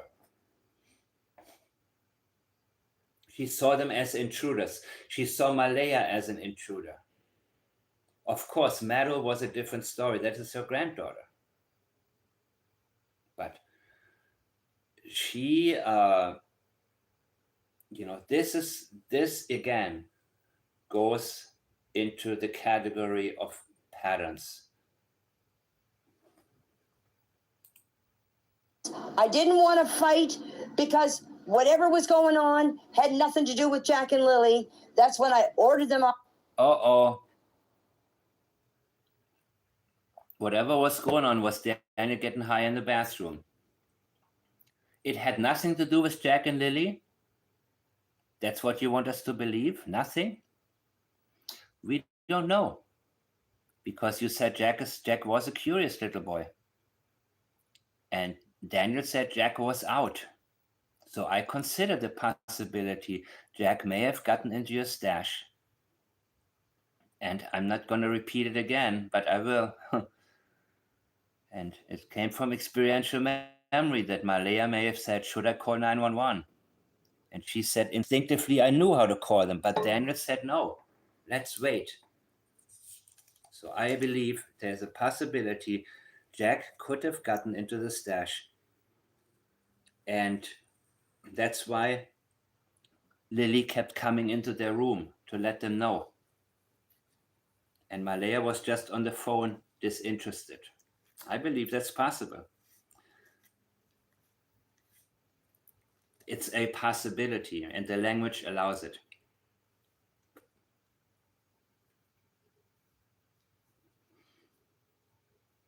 So, the fact that she tries to tell us it had nothing to do with Jack and Lilly, my question is really, and why do you feel the need to say that? Off the property. The police came. I gave my statement of what I've done. I didn't. Of what you've done? Of what you have done? Other than that, that's the only difference that I've seen in Malaya's. Malaya's what? Whatever you call it, the personality or whatever she changes. Sorry. When she is done asking me questions, you guys can comment all you want. I have nothing to hide. I lost everything in my life. So after I'm done with talking and telling my side of the story, the truth. My side of the story. Nope. You should have said the truth first, but notice the need to correct yourself. First, you said your side of the story. It means your version of the script. And then you feel the need to say the truth.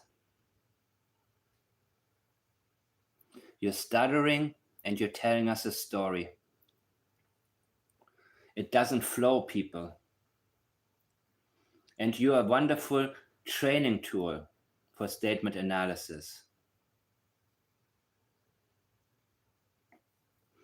If you want to comment and say whatever you want, believe me, I do not care. Yes, you do. Yes, you do, and you react to it.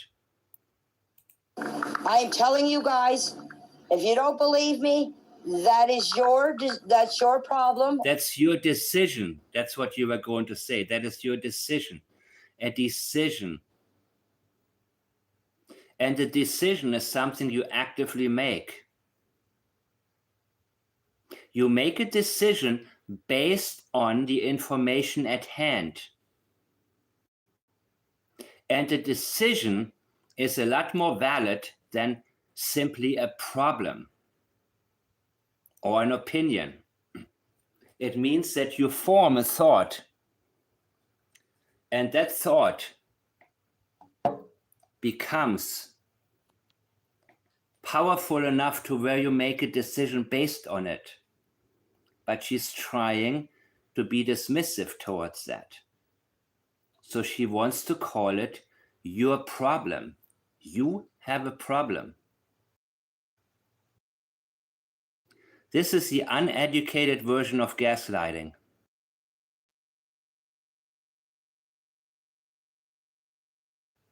See? When they correct themselves, think about the possibilities, what they were going to say. In this case, it's easy. That's your decision. Very different. And I know now most people will be bored, but this is exactly how we have to go about. Because a lot of people are a lot harder to analyze than Janie. But what we are looking for are the changes in the language. These pattern changes, they are highly significant, people. And Kim knows that as a lawyer. I bet her job will be easier and easier and easier, recognizing when there's BS. This is extremely useful for private investigators as well. When what people decide not to say, meaning they were already about to say it. Hillbilly gaslighting, yeah. That's it, man. Hillbilly gaslighting, that's your problem. That's your problem. It's a problem. You have a problem. I don't give you a decision. I give you a problem. You have a problem. Yep. Or your opinion. Now she adds your opinion. When somebody says that's your opinion, it doesn't mean that's your opinion. What it means is you don't know anything. It means please don't listen to this person. Chris Proudfoot said it all the time.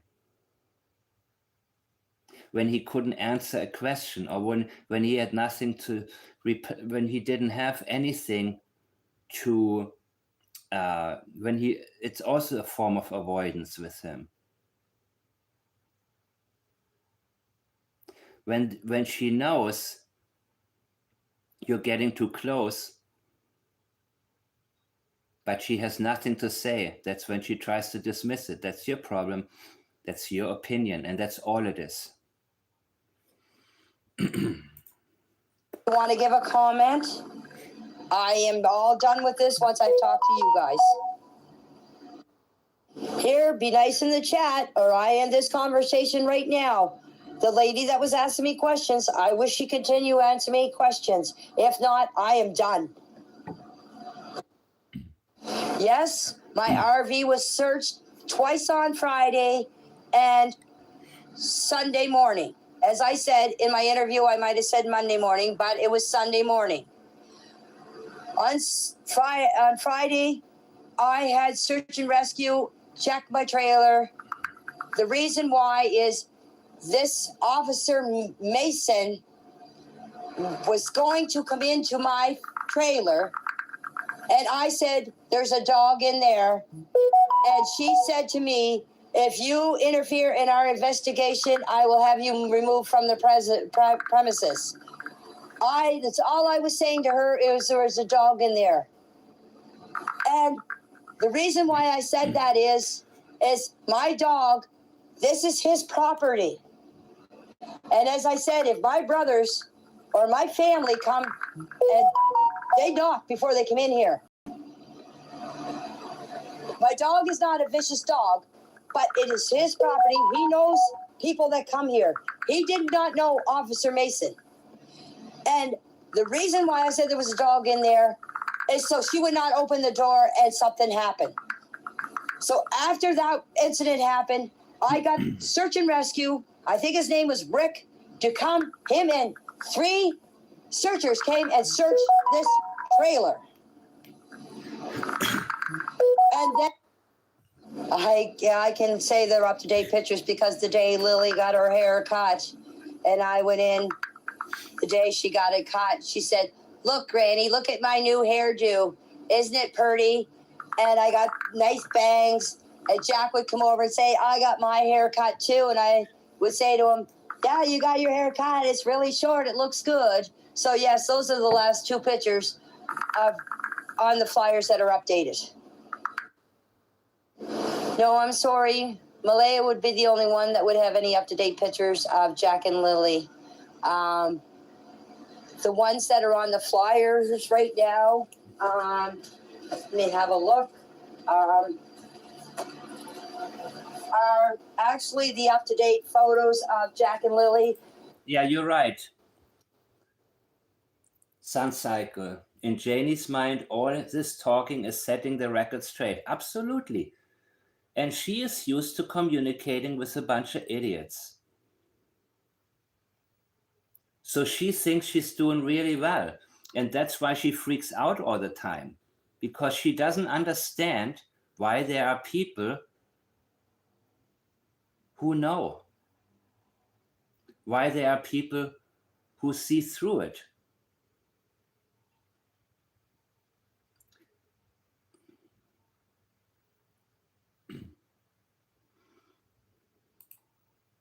Because Jack and Lily just get their hair cut not long before that. So the pictures on the photo, on the flyer. Sandy, iamfiretown@gmail.com. Or Facebook, Mike Demands. Same name, same profile picture. Here's our up-to-date pictures.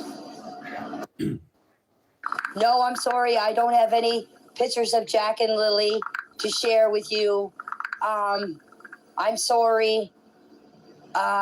I don't really have any pictures of my other 2 grandchildren. Notice when she says really, when somebody says I really have, I don't really have. This is a sensitivity immediately. When you ask somebody, have you ever tried math before? Not really. What does it tell you? Or, I mean, not a lot of people do that stuff, right? It's only in certain areas that a lot of people do it. I have never done it. When you ask somebody, have you ever, what's a good question to ask somebody? Well, fill in your own blanks. When somebody answers, not really, you know immediately that this is not a reliable denial, right? It's actually quite the opposite. If you ask somebody, have you ever killed someone? No. No, I haven't. It's reliable. If you ask somebody, did you ever kill somebody? Not really. Uh-oh. I mean, you know instinctively that, oh shit, this is insensitivity, this is an avoidance, and it's not a good answer. Let's listen. And because I got to see them The only pictures that I even have of that I get. Aha, so you do have pictures of them. You're telling us not really. You don't really have any pictures, but except the only pictures that I even have, even is minimizing. You see, when somebody uses even also, mark it as a possible sensitivity. It's not always a sensitivity, but it is very likely one. So don't be shy when it comes to plaids to mark things under sensitivity. Anything you intuitively or instinctively pick up on is immediately a sensitivity, but you need to allow yourself to also scratch it out or erase it later as time goes by, because there can be different explanations for why something is a sensitive, why these terms are used. So we got to be flexible at all times. But as you go on, and you will realize more and more how things work in most people, you will get better and better and better at recognizing what you need to mark. You need to allow yourself to make mistakes. And the most important thing is not that you remember all of the steps, all the lists of things, of the to-do lists for statement analysis. That's why I simplified it with plans. What is important is that you truly understand why. So this is not an 8-hour course where you have to memorize the steps without really understanding what you're doing. Which is, I studied mathematics. In math, it's all about, in school, it's all about you memorizing the steps without the need to understand it. And I was teaching at one point, and I remember I was completely against the way that I had to teach, because it is more important for me that those who listen to me understand exactly what they are doing, because then you will never forget it. And it beats spending hours before tests, panicking if you're going to remember all of the different steps. You don't have to remember anything once you understand something. And that is why when we study statement analysis, it doesn't matter how many people in a Facebook group are wishy-washy, meaning they see a new article, they say, well, I guess Daniel didn't do it. But we look at the statements and say, but what about this inconsistency? What about that? What about this? What about that? We cannot get past that. And we realize how full of it most people are, and how they only repeat. They don't have a foundation whatsoever. They are like candles in the wind. This is what I have seen, where more and more people now think that they probably had nothing, or maybe I was too harsh on him, or this and that.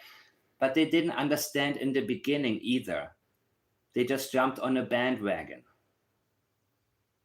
They didn't understand what was really good. But once you do understand it, you are unshakable. And that's why it's also hard for me when I get invited to be on a live with somebody, and I know this person is going to be, it's not going to go well, right? I mean, I probably closed that window by now anyways, but I keep my windows normally open. I don't say no, but I realize, you know what? I know where this is going to go. I know you're not going to like what I have to say, and your audience is not going to like it. But I can't compromise when you are saying something or suggesting things where I know for a fact that linguistically speaking, this possibility has already been eliminated by somebody who knows exactly what happened. So I can't say, well, let's agree to disagree. That's my opinion. You are, no. First of all, you don't really have an opinion. You just want to come up with something. You want to fabricate something that sounds good to you. and I do research. We are not the same, right? So I have to stand by that. And I know already, okay, I will probably play nice for the first 4 or 5 minutes. And then I will say, you know what? Let me tell you what you're missing right now, because you're talking too much and you're misleading your viewers. So there is really, it's like with mathematics, there's no compromise, there is no room for opinion. There's one answer. And in real life, I don't mean in a social setting where it's accepted to say, well, I have my truth and you have your truth, and both are completely different, and neither of them are the truth, then I have an issue with that. Because statement analysis is life, people. It is real life. It's not negotiating life. It's not political life. It is reality. It is not legal life either. Just because your case is dismissed, or just because the jury decided you're not guilty, doesn't mean you didn't do it. You didn't do it. So we always deal with a de facto situation. And we stick with it and want to learn more and more and more until we get to the truth. So anything, and that's why I don't understand when somebody on her channel has all the theories. Well, which one? Have you done any research? What do you think happened? They're trying to please everybody, but this is not how this will not get us closer to the answers, people. Pictures of is my other 2 grandchildren. I don't have any pictures of Jack and Lily. No, I'm sorry. That's the whole point. You see that? This is the whole point, dudes. At the end, she says, I don't have any pictures of Jack and Lily. No, I'm sorry. First, she tries to tell us she tries to normalize it. I don't really have pictures of my grandchildren. Well, except the ones that even, So she's trying to give us a false narrative, but she strays away from it because she has pictures of her grandchildren. She doesn't want to lie, use her grandchildren to lie. Because maybe they're listening and saying, what do you mean? Grandma has no pictures of me? So she's abandoning this and going back to the original. No, I don't have any pictures of Jack and Lily. No, I'm sorry. And she feels the need to say, I'm sorry, because she realizes, okay, yep, I guess I don't have a single picture of either of them on my phone. Not a single one. And she knows why. Because despite the fact she tried to say she treated them like her own, they were anything but her own. She didn't view them as such. So she knows she's caught on that one. What is the Canadian way of speaking? I don't know. And no doubt she's telling the truth now. No.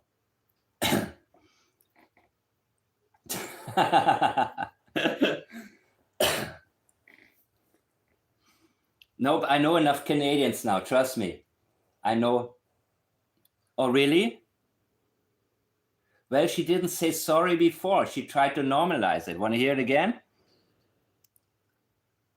I don't want to overload you with her, but... Lily, because Jack and Lily just get their hair cut not long before that. So the pictures on the photo, on the flyers, are up-to-date pictures. I will move fast after that. No, I'm sorry. I don't have any pictures of Jack and Sorry, she did say sorry. Yeah, she did say sorry. Lily to share with you. I'm sorry. I don't really have any pictures of my other 2 grandchildren. And because I got to... Yeah, I believe you. I'm learning every day. I'm learning more things. I'm learning more about Nova Scotia ways of saying it, ghetto ways of saying it, upper class Canadian ways of saying it. No, I know. I take this into consideration. I'm paying close attention to everything, by the way. So I appreciate it. See them. The only pictures that I even have of that I get pictures of. The only way to tell a Canadian before was for me to ask him, say out and about. And it was a oot and a boot. That's how, or when somebody says, or when I meet people and I don't know really where they're from, I'm assuming it must be United States or Canada. And when I hear the word out or about or something like that, that's when I, oh, are you from Canada? How you know? Take a guess.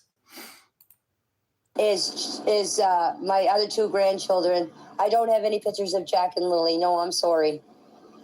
Or 20 years ago, when that war happened, and a lot of Canadians, when Americans went to Europe, a lot of them had like a Canada flag on their backpack because they didn't want to feel hostility in certain places. But then when they say out and about, I'm like, you're not Canadian, dude. I got to see them every day. Every day. So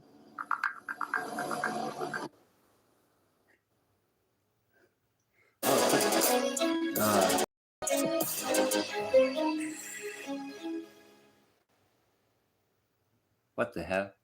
Come on, Janie. I felt comfortable answering your guys' questions because nobody was coming to me all at one time. And as I said, I have nothing to hide. I did my interview. I'm free speech now. As I said, You're free speech now. I felt comfortable doing my interview. Everything I'm telling you is what's on my interview. And you done so badly in this interview. In this interview, you told us you were raking all night long. Or you were raking at night. You felt so comfortable. You told us something that will haunt you, that we will never forget. And you told Belinda in the beginning, you were filling potholes. We won't forget this. I don't care how well you learn what not to say at this point. The early interviews, guys, are the most important ones. It doesn't matter if it's Chris and Katie Proudfoot. It doesn't matter if it's Daniel, Malaya, and Janie. Those early, and I'm pretty sure Logan also, who I believe has knowledge, not guilty knowledge in terms of her having been involved. She hasn't done anything she could get prosecuted for. That's why she is free speech. Very free. Still avoidances, of course. But so she feels actually she had done a good job with the interview, even though she told us she was raking at night. Now she's trying to gaslight anybody that's bringing it up. Why were you raking at night? Do you normally do it?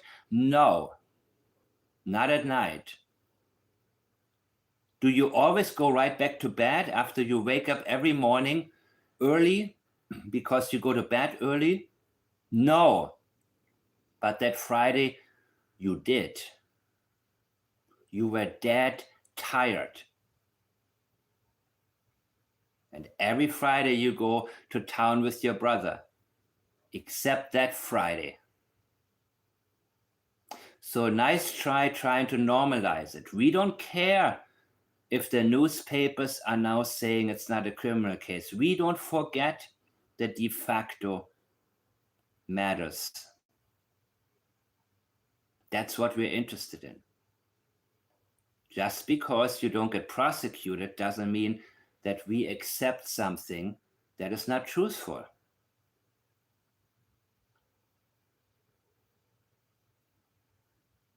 And we don't play sides. We allow the language to guide us. And we stick with that. And that's why I'm not doing popularity contests here. I could do that. And I would say, well, Janie, you got your truth. Would you come on my channel? Would you do this? Logan, hey, I changed my mind. You're wonderful. Give me a break, man. You know, that would be the thing to do if you're a journalist or if you want to be one. That's not what I do. I figure out what happened and I allow you to tell me. And I don't get sidetracked and I don't do, hey, let me present to you all the different series. That's when I knew this one channel is full of it, even though many of you like it, because I cannot even entertain Durwood or any types of theories when I know already they're wrong. That's when I know you're not legit. You know what I mean? When you try to please, when you create something to get people from all different angles to come to you. So, I prefer to have the right people. I would like to see more people come to their senses, but if that's not happening, I'm not going to stoop on their level, Only I am showing you what happened and where it happened. That's the only. Sandy, same account, same name like my name here, Mike the Man. And you will see the same profile picture as I have here on YouTube. Only difference of me talking to you guys now. As I said, when I gave my interview, I felt this great relief off of my chest because I actually had someone that was willing to listen to me and not judge me. You don't know. That woman who interviewed you, I'm pretty sure that, she did her due diligence, but she was, not allowed to ask you the types of questions that she may have wanted to ask you, because that's how it goes. In Canada, as I have learned, it's very regulated. The mainstream media is very regulated. But you're not that bright. And you probably think that woman believed you. She had to act like she believes you. Doesn't mean she believes you. So she probably told you, oh, you're doing real well, Janie. Keep yapping. Oh, wow. Thank you for telling. Oh, thank you. Wow, the sliding door. Oh, my God. This is, just anything to keep you going. And you guys are not judging me right now. You probably will after I get off here. No, I don't do judging. Thinking is hard. That's why most people judge. Carl Jung. But guess what? Thinking is not that hard. I guess to most people it is. They rather follow somebody else's lead and judge. So if the person they follow all of a sudden decides to, change, to shift gears and move to the other side, they will move right along. And it's easy to do, I guess, when your mind is completely in the clouds, when you have no clue whatsoever to begin with, right? I have nothing to hide. I had nothing to hide. I would have come out sooner. What did you come out with? But the thing is... I would have come out sooner, but the thing is, you see, this is incomplete. You would think she would say, I would have come out sooner if. If what? She doesn't want to tell you why she didn't come out sooner. This is also avoidance right here. Same when she talked about Daniel. Daniel came back at 10:20 or 10:30 p.m. or something like that on Wednesday, right? And Daniel said to her, I would have come home a lot sooner. When she walked out, where were you all day? I would have come home a lot sooner. She didn't complete that sentence. She didn't say, I would have come home a lot sooner, but what happened was that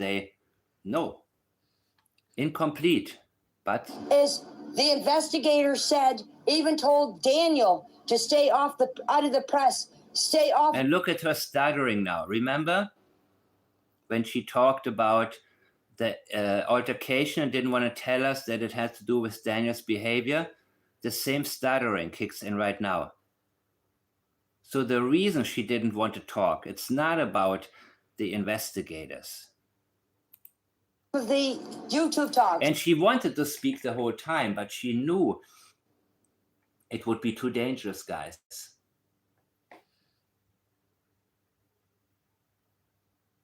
Malaya told me herself she played no parts in the band's way of life.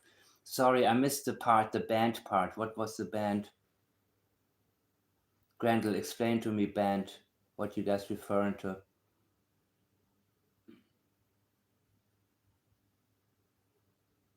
Yeah, judge only if your hands are clean.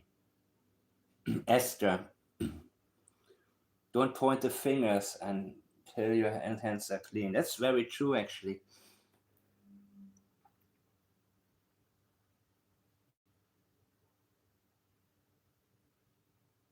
Got it. Oh, First Nation band. Got it. Sorry, guys. First Nation, got it. Tribe. I thought, what is this, man? Is he a drummer now or something? Because I saw the picture of Jordan Geddes on his drum set, so I thought maybe I thought the wrong thing. Thanks.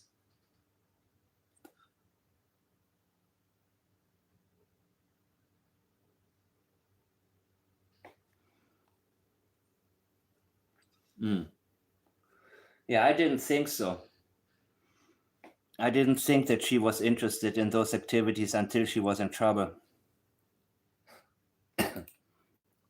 Stay off the TikToks. Stay off of Facebook. Uh-oh, yeah. So she's telling us right now what's dangerous to her. And I agree. Most of what's said on YouTube is complete nonsense. TikTok the same way. Facebook also. Most of the speculations I see there, people are confused, others are completely wrong. But what she's talking about are not those. What she's threatened by are the ones that get it right. And she knows that if you stick to mainstream media, you're not going to get that. It means be a sheep, watch the news, because they're not going to say anything that gets too close to home. But on TikTok, Facebook, and YouTube, people can say what they want to say for the most part. And that's what she's afraid of, the truth. So no matter how much garbage is there on YouTube, TikTok, and Facebook, there is also amazing knowledge. And there is amazing information out there. I know, because I go there. TikTok, not so much, by the way. TikTok, I guess Logan first appeared on a TikTok live. So yeah, of course, there's something, and I can analyze it. And TikTok, I think TikTok, I don't have TikTok on my phone. I don't want it, period. But it's interesting that she wants us to avoid something. She wants us to avoid where there's information.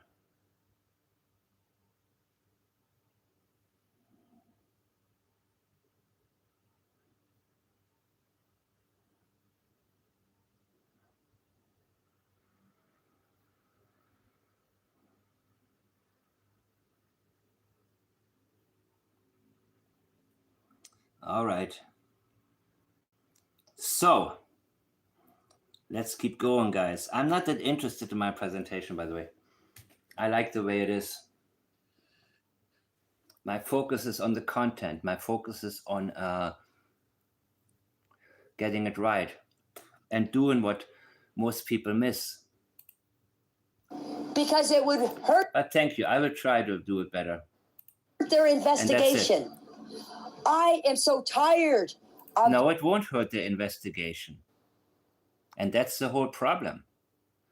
You're afraid of free flow of information. That's what scares you. I'm so tired of this investigation shit. I told them this 2 months ago. And yet, we had one report from the RCMP of what they have done. It's been a month since we had an update on anything.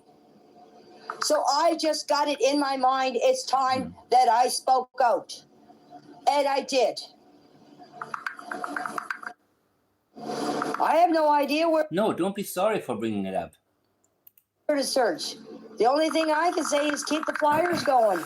All this place has been searched. Keep the flyers going. It means spend your time hanging up flyers because you won't be busy looking at the people who have already told us they were raking all night.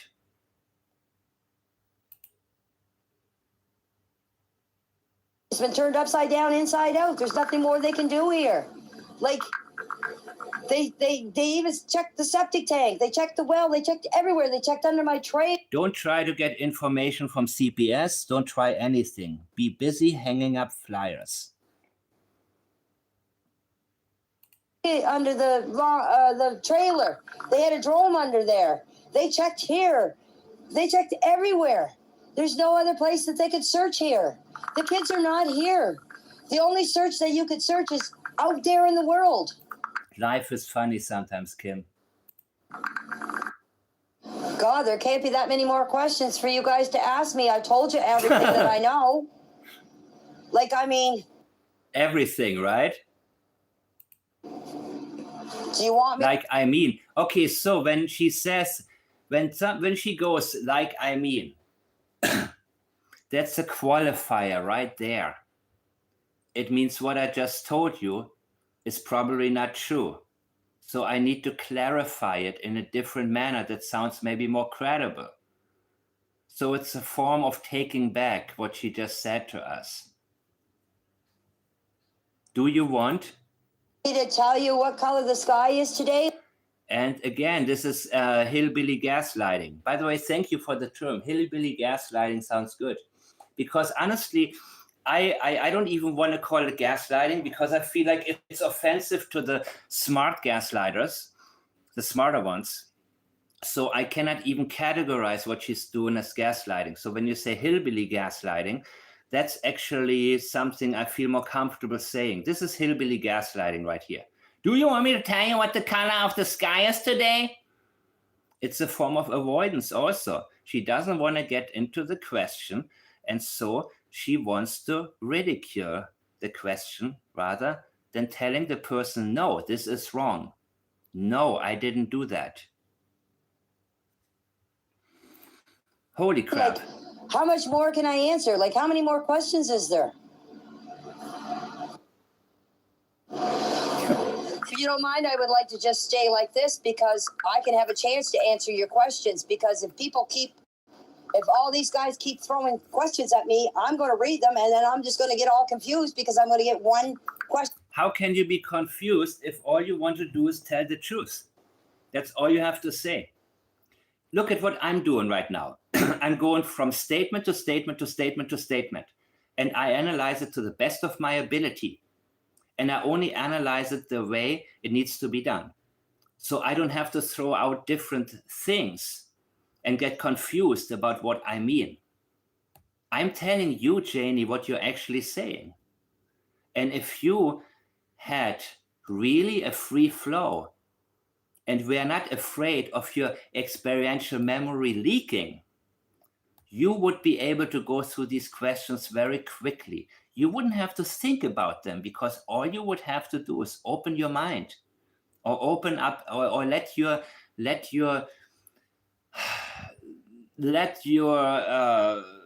knowledge fly freely, whatever. I don't know how to say it. Oh my God, you give me a headache, man.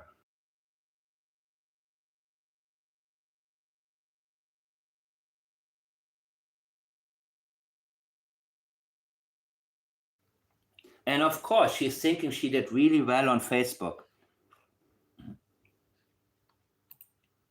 in with another question, and that's just going to screw everything up.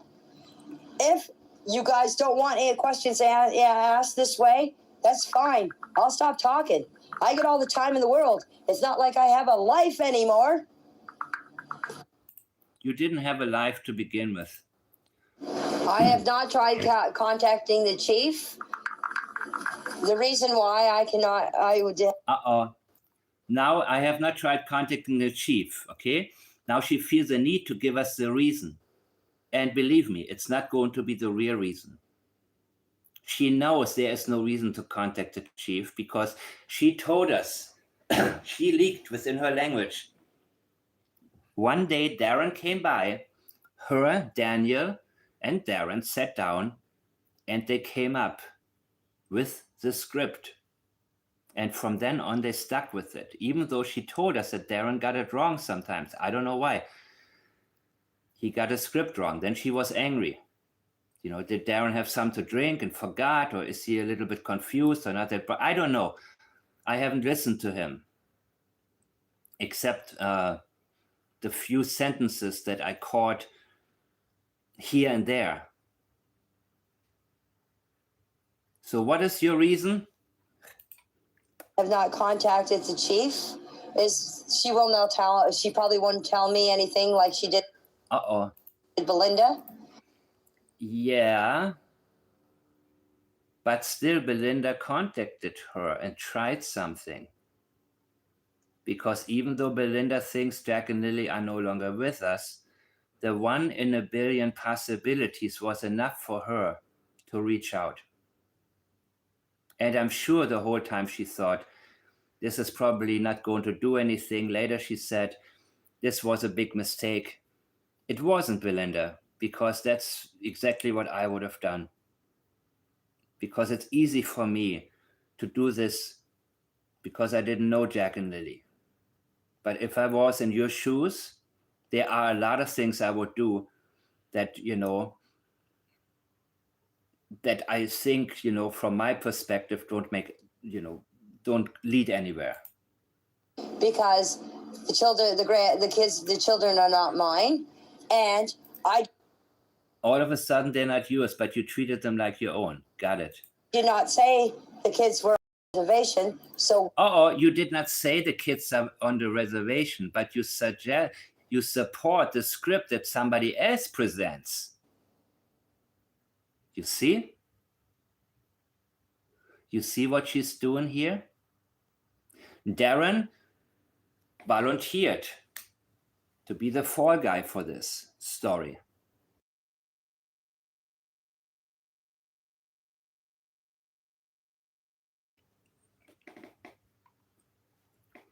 I did not say the kids were, because she cannot get herself to lie that much, because she knew how the fabrication began. She supports it by saying, ask Malaya. Ask Malaya. Ask Malaya. Why would I contact the chief? But she feels a reason. Because you have been supportive of Durwood. So why wouldn't you look more into it if you actually believed it? Why wouldn't you? You see the problem with this? And that's why she feels the need to give you a reason. Because there is no reason if you cared about Lily and Jack and you support Durwood's story. So the conclusion, the logical conclusion is absent. She knows her actions and her words do not align. Now, there's people said that they are on the reservation, and as I told you, I do not know where Lily and Jack are. So why would I go and call the chief to ask him if they're there? Wait, I missed it, people. This is what happens to me after a while. Contacting the chief. The reason why I would have not contacted the chief is she probably wouldn't tell me anything like she did Belinda, because The children, the children are not mine. And the children, the kids, the children are not mine. Listen, I pointed it out before. The avoidance with what Daniel did that caused the altercation. Recognize the pattern. Listen how she stutters. The children, the kids, the children. She doesn't know what to name them right now. I wonder what you named them and how you talked about them away from the microphone. I wonder how you referred to them when you talked to your brother Ron every Friday when he picked you up and he said, "How's it going, Belinda? How's life?" I bet you went straight into Jack and Lilly. And I bet you that the way you spoke about them is exactly the reason why you have such a hard time deciding how to address them.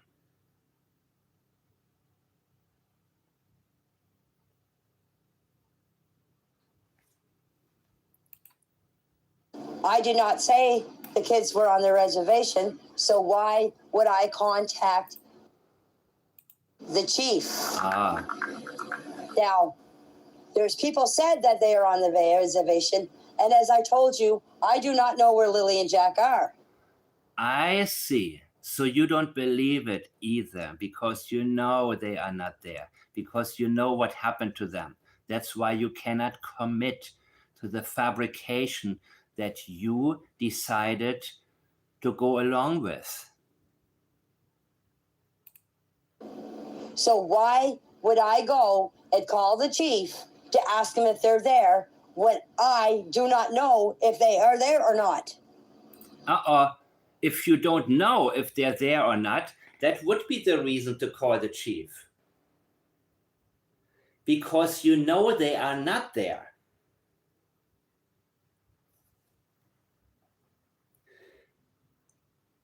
If you have any doubt and you don't know, maybe they're there, maybe not, that would be the reason to call and say, you know what, maybe you and Belinda got off the wrong foot here, and I'm the step-grandmother, and I apologize, and I'm not a racist for, whatever this woman, Michelle Glasgow, accused, the Belinda of, because, Belinda was, of course, following.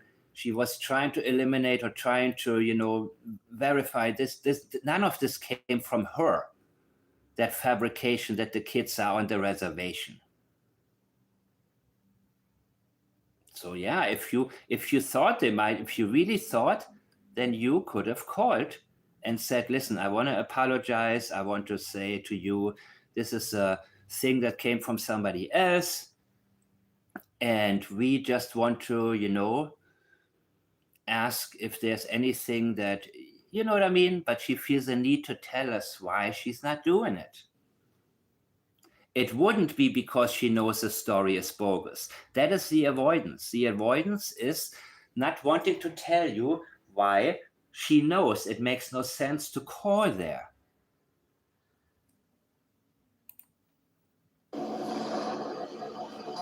Answer. The only one that can answer that is Belinda and Malaya.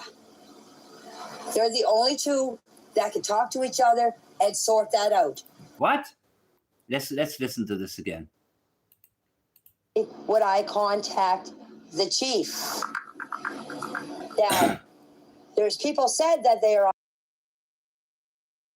on. I do not know where Lily and Jack are. So why would I go and call the chief to ask them if they're there when I do not know if they are there or not? Answer.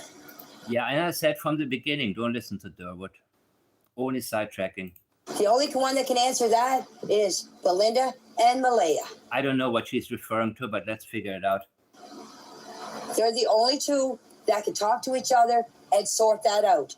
I can't. I'm only telling you what Sunny has said on her show about Daniel was the one that would not let Melinda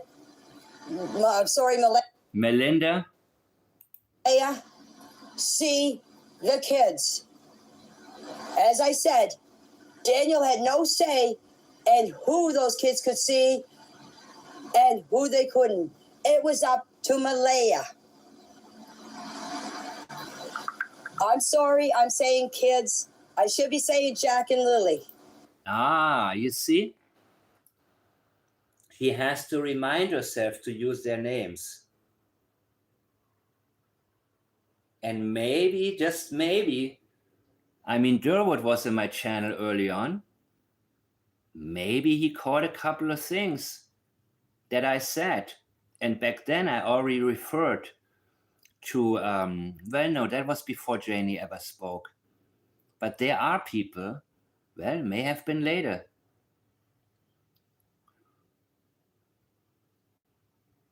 There are things I pointed out about people avoiding to say their names, the same way I did in the case of Katie Proudfoot, who wouldn't mention Sebastian by name, even in the emergency message that he was missing. She didn't mention Sebastian's name, and that's a big one. If you feel connected to the child, especially as a biological mother, you will say, my son Sebastian, I cannot find my son Sebastian is missing. These are things I pointed out in the very beginning already. Remember the interview Malaya gave. How many times did she talk? Did she mention her children by name? Was it 0? Avoiding to mention your child's name highlights a huge emotional disconnect that shouldn't be there. And the question to ask ourselves is why? We don't jump to conclusions where we say, she must have killed him. Not necessarily, but it needs to be examined, and it can lead towards that. So I believe when she corrects herself, I should be saying Jack and Lilly, because somebody who may have watched my channel may have pointed out to her, mentioned their names. So she's forcing herself to throw in their names here and there. Yeah, it's hillbilly gaslight, it's hillbilly statement analysis, or hillbilly plaids. Hillbilly rhetoric, or I don't know, or slow learner's delight. I have no idea what to call it that, and not be not catchy.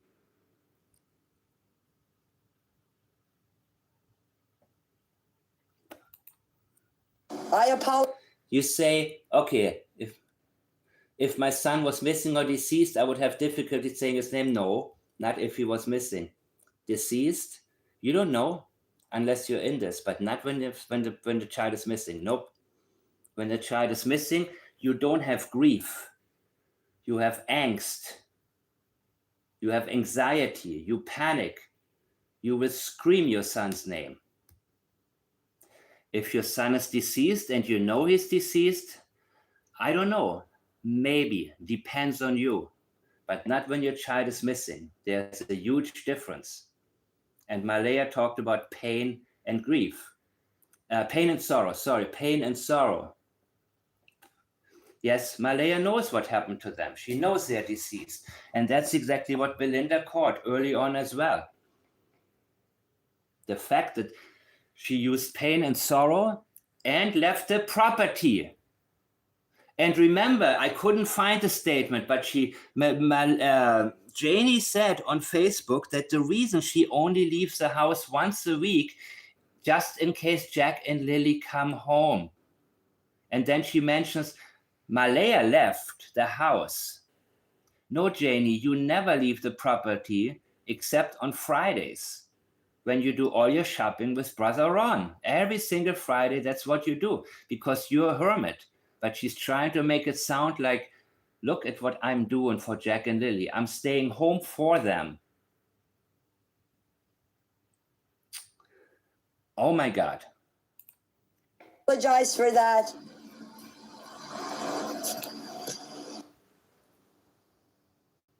I can't tell you why Malaya is not showing up at the visuals. The reason I didn't... That focus on Malaya again and again. If Malaya or her relatives, if there was anything you knew for a fact, you would go after it so you have peace of mind. All you do is support a story. You create a smokescreen. Or you support the smokescreen somebody else created that unfortunately was successful. I hate to say it. I couldn't believe it. In the back of my mind, I feared it. I said from the beginning, do not listen to Durwood, please. Don't do that to yourself. And so many of you at the same time also messaged me, hey, this Durwood character is full of it. There is no need for good. You recognize it without me saying it. But the people that, the people that I try to, this is really, really, this is a tactic that works with the general population, people. So don't compare yourself to most people.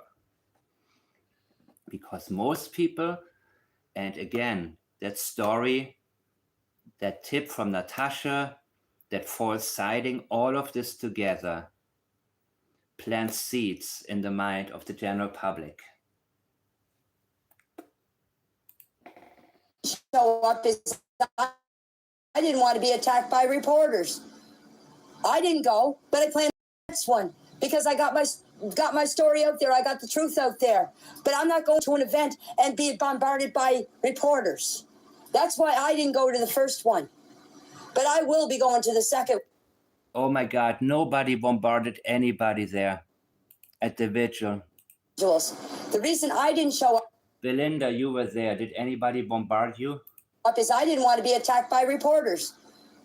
I didn't go, but I plan on going to the next one because I got my story out there. I got the truth. Ah, yeah, because I got my. Listen, guys. Every time she gets to stuttering, there's something on her mind that she doesn't want to reveal. She is carefully wording it, but then she says, "My story out there."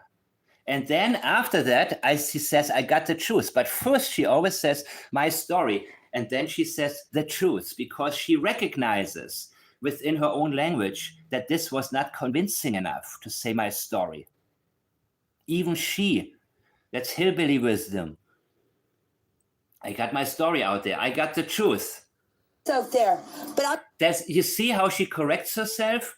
So the story, the word story is also already highly sensitive, but the fact that she feels a need to adjust it and correct it makes it even more sensitive.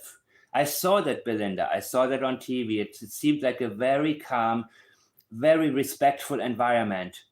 And I know reporters, they would have not disturbed that. They interviewed a couple of people. They were there. They were around. But they would have not intruded upon anybody.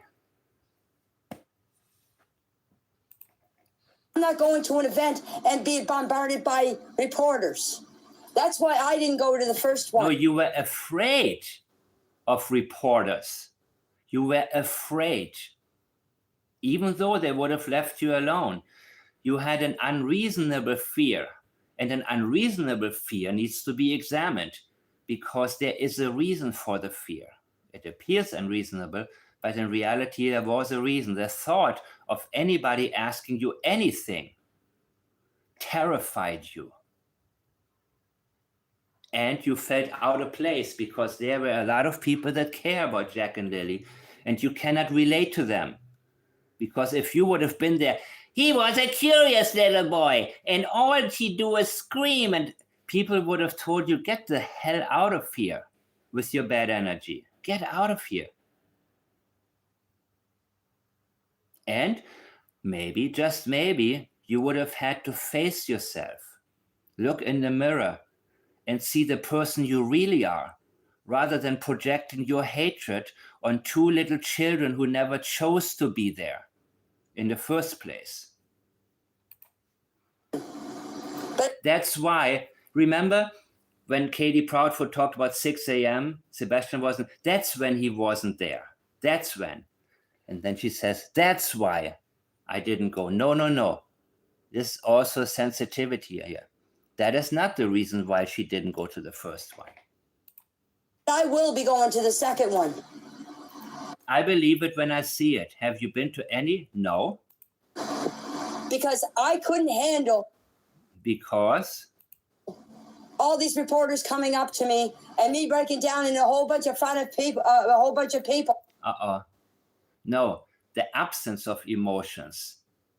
You were worried that your cold demeanor is going to stand out in a group of people who come together, who are somber, who are humble, who are crying, and who want answers, while you have the answers. And you don't feel bad about what happened to Jack and Lilly. And you knew you would be irritated standing there, and you would not be able to pretend to care. That is why you were worried about being exposed, because in such a group, you would stand out and be seen for who you are more than before. That contrast. That is why you were worried to go into this group. So again, I don't care how high on success you feel right now, and going out there and cussing people out, and you still leak all over the place. I cannot talk to reporters. The only reason why I got the reporters to come here is because it was on the property, and the reporter said to me, talk to me. She wasn't there to judge me like everybody else is judging me. She pretended not to disbelieve you.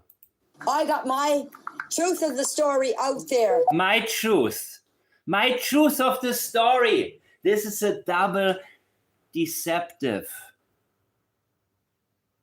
And make no mistake, guys, I don't care how socially acceptable it is to say my truth. In a case of 2 missing children, you want the truth.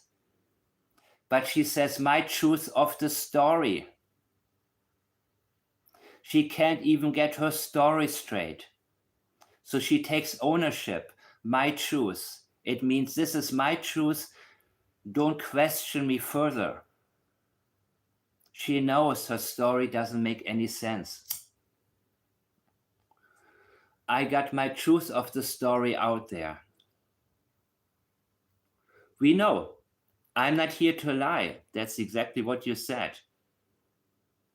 If somebody asks you a question, you answer it, and then you said, I'm not here to lie. Or if somebody replies to you with an answer and says, I'm not here to lie, what goes on in your mind? You will say, where the hell did this come from? I didn't accuse you of lying. And I'm glad I did, because now the weight is off of my chest, and Because you are a talker. It is not natural for you to be quiet for 2 months. She had to force herself to be quiet. And it was hard on her, because she wants to talk. I'm out there telling you guys what happened. Yes, you did. What do you mean? You telling us what happened? What did happen? I thought you don't know what happened. Someone actually sat down and listened to me without criticizing me. Yeah. Just like Darren did. That's the Just like Darren did.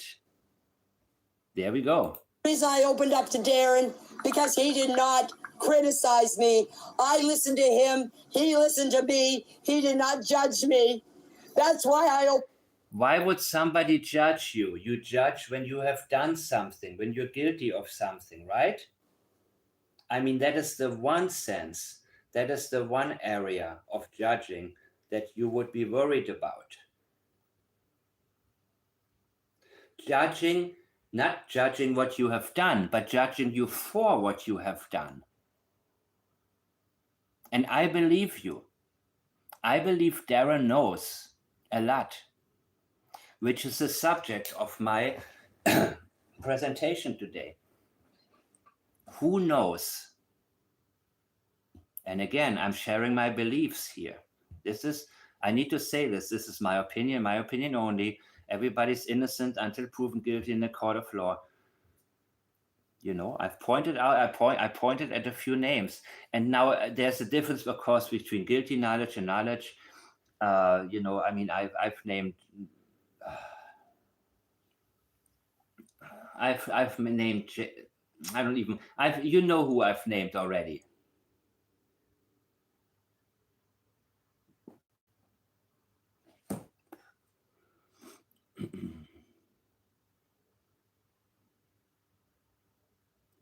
Betty Davis eyes.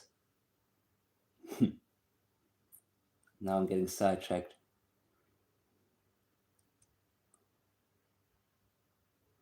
So. Opened up for death. Yes, and I believe you told him a lot of things. And he didn't judge you for what was done on the property. He maybe said, my son and your son have been friends for a very long time. And I like Daniel.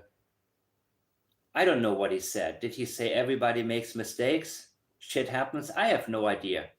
But whatever he said touches her right now. So some of the emotions actually are real. These are for herself and for Daniel. Because she felt out of place. She started to see what people are saying about her and her son. And by the way, Ron still hasn't spoken to anybody, her brother. So I believe that Darren was the first one who came and said, listen, I don't care what you have done. I'm here to help you. Let's come up with some story. Let's come up with a strategy. I'm going to tell people that I heard somebody took the children and so on and so on. And you just go along with it.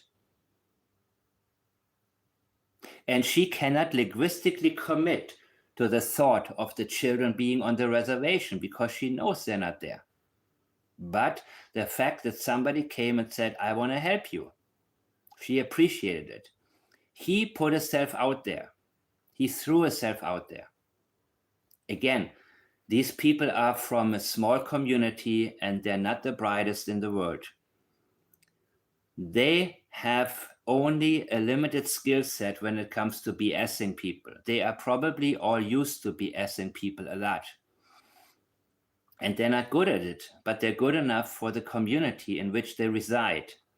So he was probably not ready for the world he was going to face, right? I didn't give him the time of day. I felt dirty just hearing him. And I said it from day one. I didn't even want to use his name. Yep, it's hillbilly gaslighting all the way. Now I can say it because I found the right term for it. Thanks to you.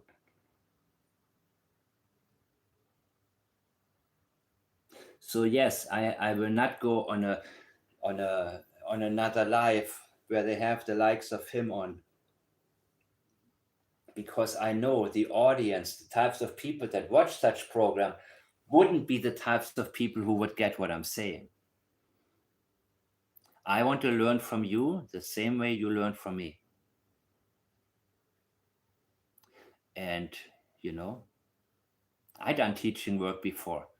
And believe me, trying to explain mathematics to kids who not only don't give a crap, even though they are senior years, It's no fun. It's much more fun to spend time with people who are learning and take the ball and run with it, and you inspire them to inspire you. That's the perfect circle, people.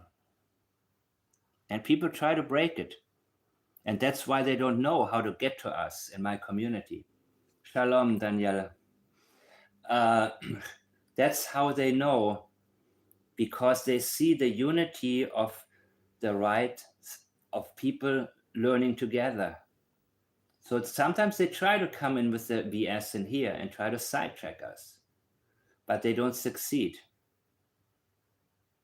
Thank you, Sandra. And that's why I'm here. And I'm a natural born teacher, I believe. Well, let me say it in a different way. I love to teach. And so this is actually the best environment for me to do so. You know, where those who want to come, they come. Where I'm not in a class, in front of a college class full of students who have to pass and who don't give a crap. And no matter how you try to explain to them how easy math actually is, they have a negative self-image, they have no interest, they have a blockage, they've been taught in a very lazy way before. And that's draining as can be. So I realize how good this is for me right here. You know what I mean?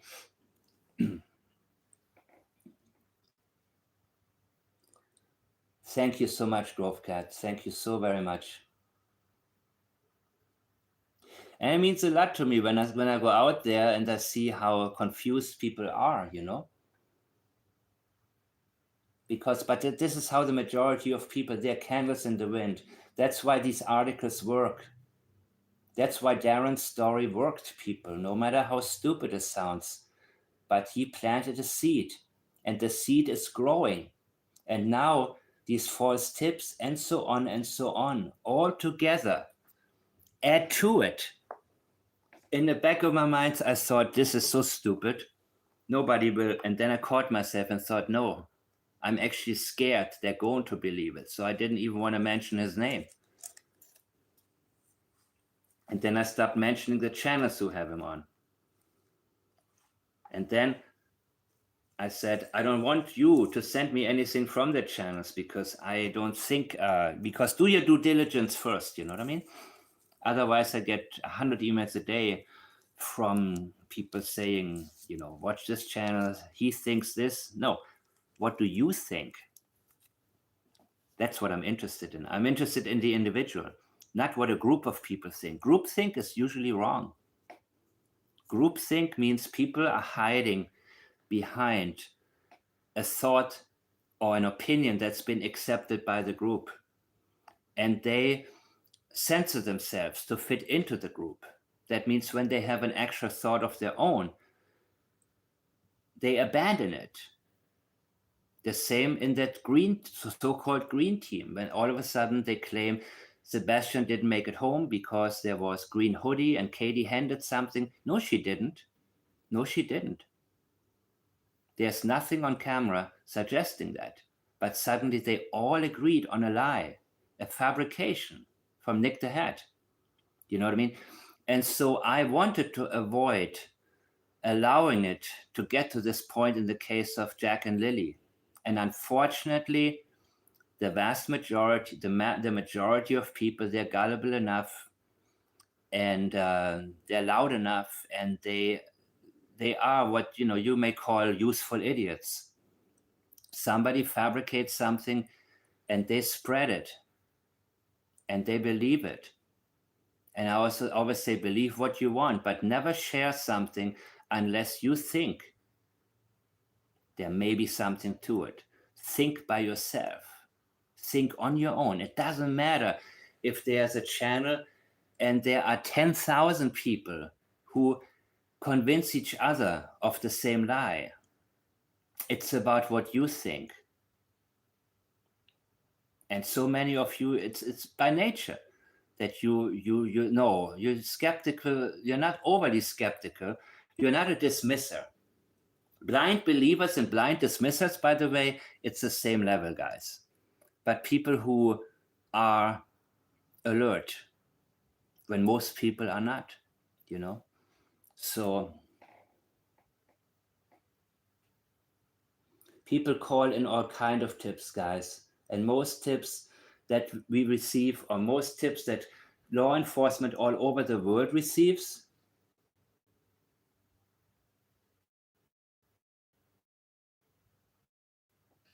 who said had versus have? Let me read this comment, because I am...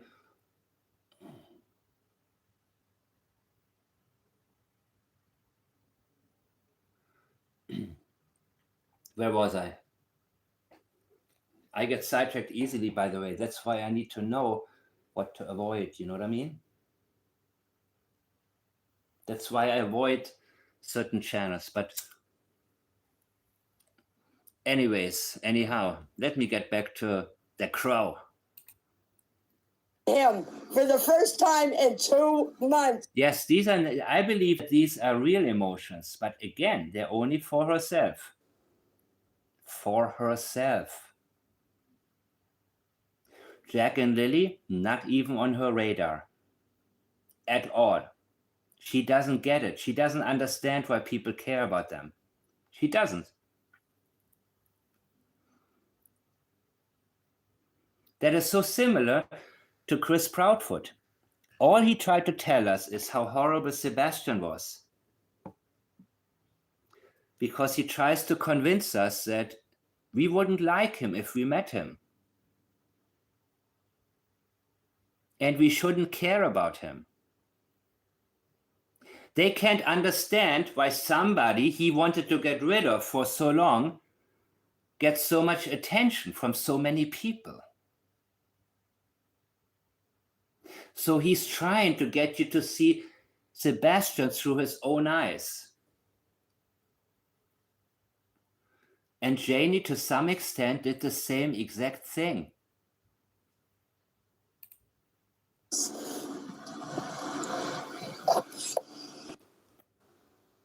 And yes, I'm going to tell you something. I had a reporter bribe me to talk to her. Oh my God. To talk. Listen to this one.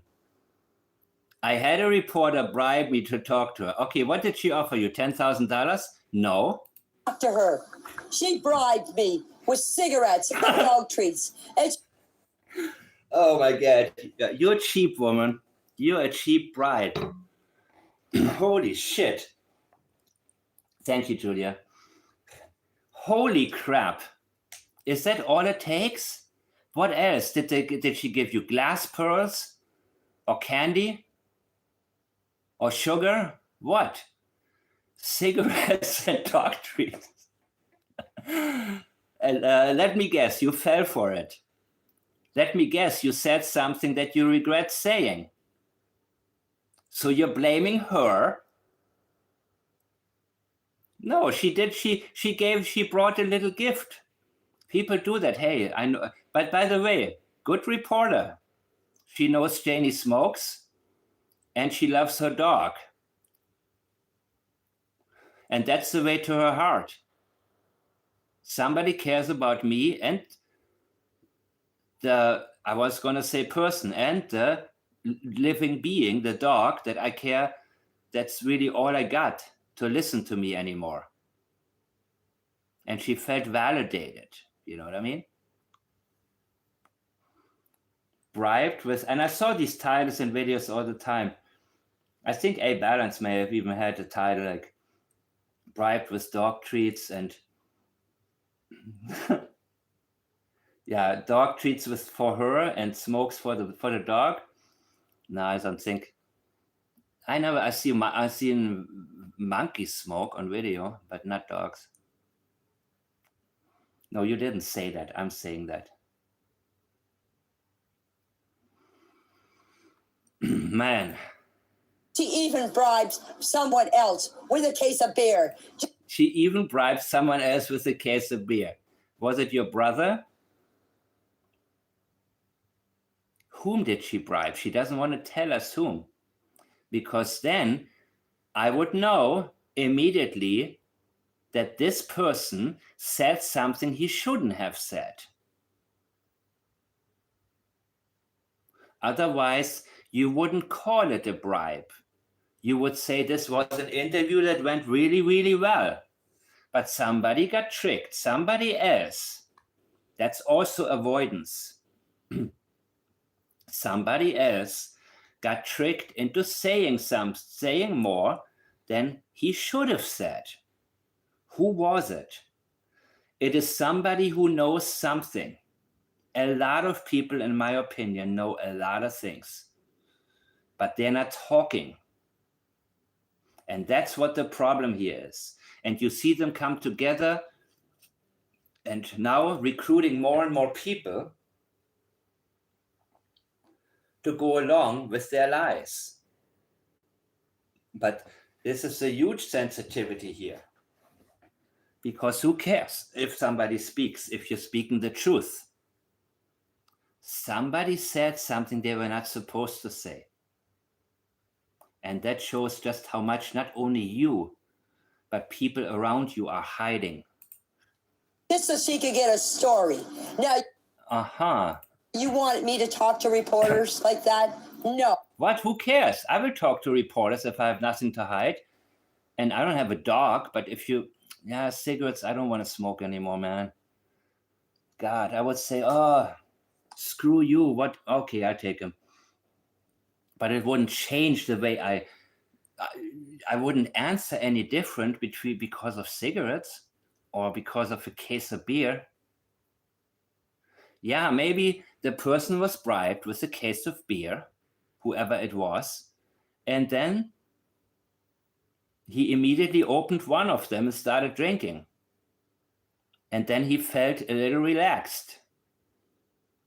And then he felt like, oh, cool, I'm going to be on TV or I'm going to be in the news. Cool. All right, let me, thanks for the, oh my God, the whole case. Holy crap, man. All right, what do you want? Let me tell you, okay. Just a couple of questions, all right? You know how it goes. These reporters, they know what they're doing, man. They know who these people are. They have experience with these types of people. They know that certain people are easy to bribe. And they discuss these things. They discuss tactics to relax you and open you up, even if you don't want to speak to them, to befriend you, to tell you what you want to hear. And then they get the story. Oh, I did not. No, I did not what?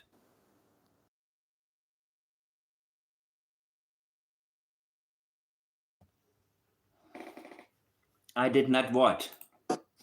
Did you know that you I can didn't call know. your soulmate into your life right now? Here's how. This is the soulmate scam. This reporter that I was talking to, Allie, I got to meet her before I did my interview. I talked to her to see if I was comfortable with talking. To feel if what? Again, the flow is interrupted. The sentence doesn't make any sense. I talked to her to feel if what were you going to say? What were you going to say?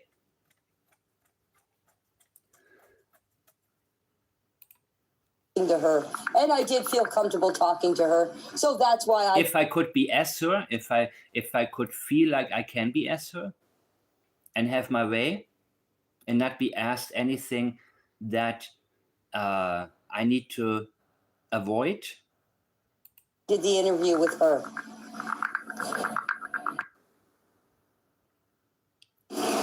Yes, Daniel did do a lot for those kids. Yeah. Those kids. How about Daniel did a lot for Jack and Lilly? Nope, she cannot get herself to say their names. She can force herself and remind herself from time to time. But it wouldn't flow. Yes, I will say that. And I will also say the only... I will say that also. Not necessary. only time that Jack and Lilly and Meadow ever went to town is when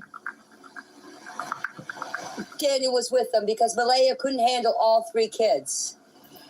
I believe that too, but that has nothing to do with the disappearance. It has nothing to do with it. And what Daniel did for them that day has nothing to do with what he did that night on Thursday. Nothing at all. Make no mistake about it, people. Okay? We want to stick with what's important, and Thursday night is what is important.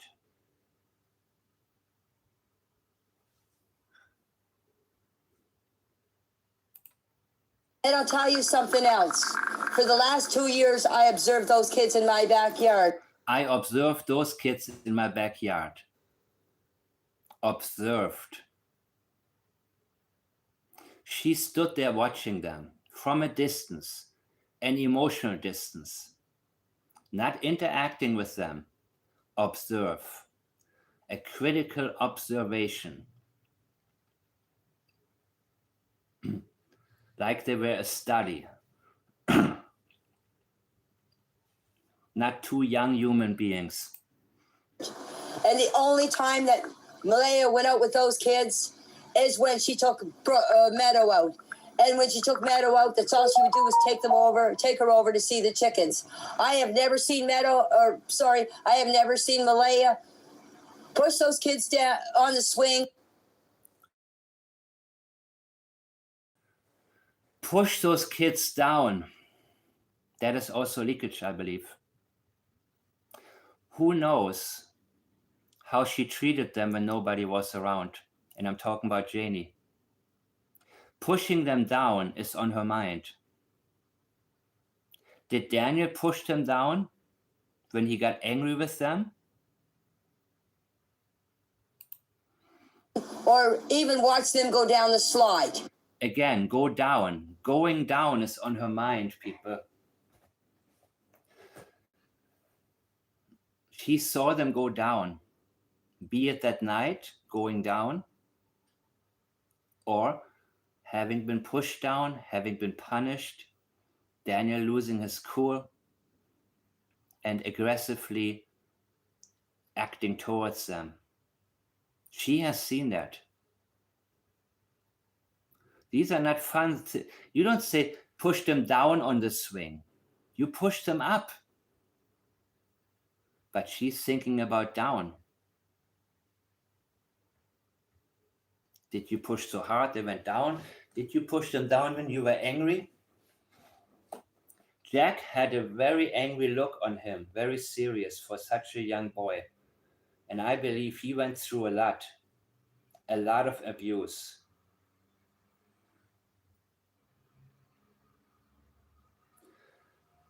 That's why he crossed his arms and said, because she was abusive one way or the other.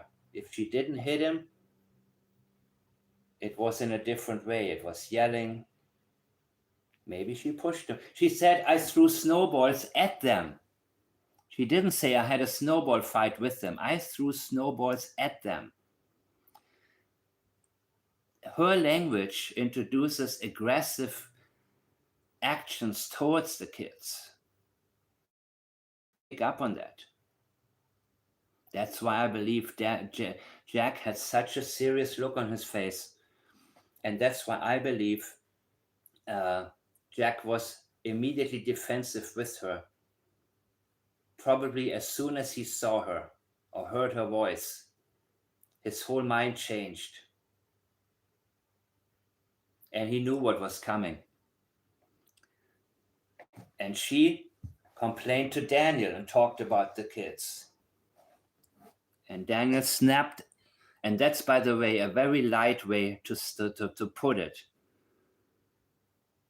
But she again and again, I believe Daniel again and again reacted towards her own hatred towards Jack and Lilly. He physically expressed the hatred that his mother was feeling towards them.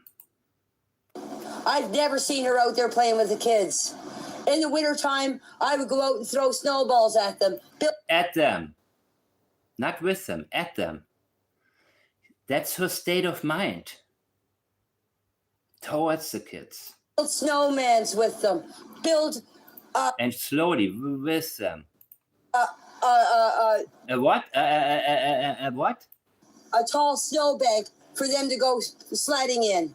All the grandchildren. All the grandchildren. You did it for your grandchildren, not for Jack and Lily. I believe you. You built something for your grandchildren. And when your grandchildren were gone, that's when Lily was able to play in that kitchen, that making mud pies. Also, introducing something dirty, right? Something messy. You did this for your grandchildren. None of this was for Jack and Lily.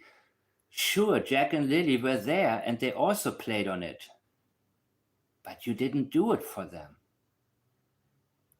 Even though the reason you're mentioning it, because you want to try to make it sound like you did something for them. That you didn't, because you didn't do it for them.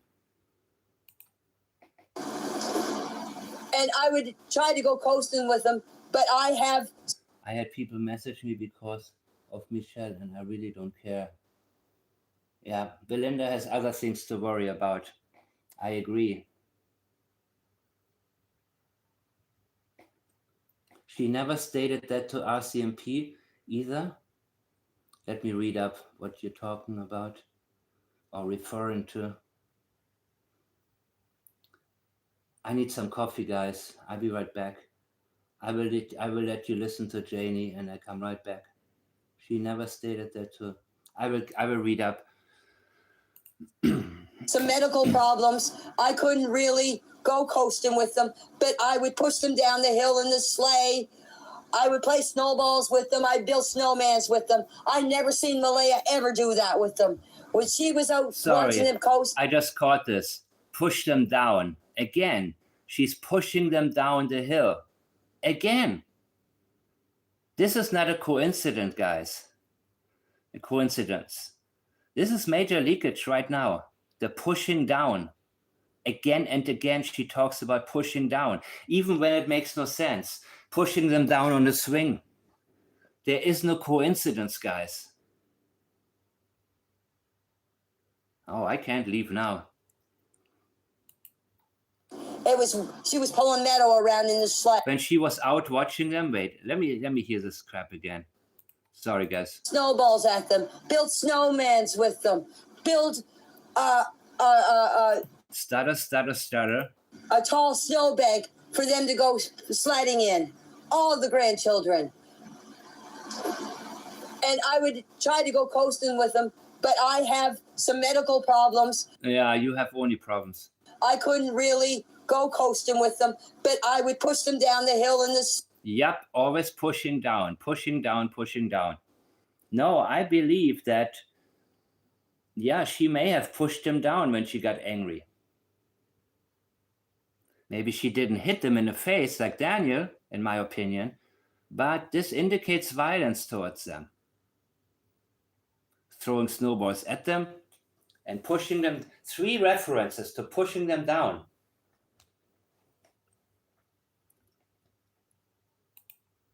I would play snowballs with them. I'd build snowmans with them. I never seen Malaya ever do that with them. Don't compare yourself to Malaya. That doesn't make you any better. Malaya is the worst mother there is. Well, not the worst. There are worse mothers. But she was... You don't compare yourself. You don't say because Malaya didn't care at all that me accidentally building something for my grandkids that the kids benefit from makes me any better.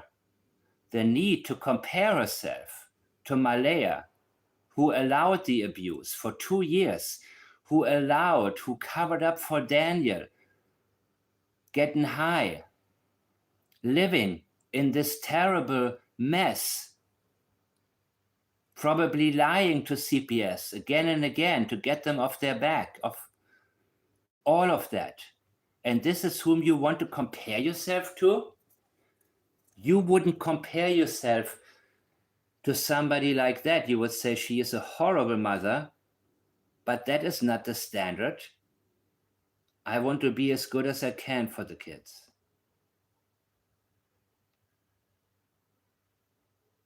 You see, Malaya is being introduced because she feels a need to look better than she was with Jack and Lilly.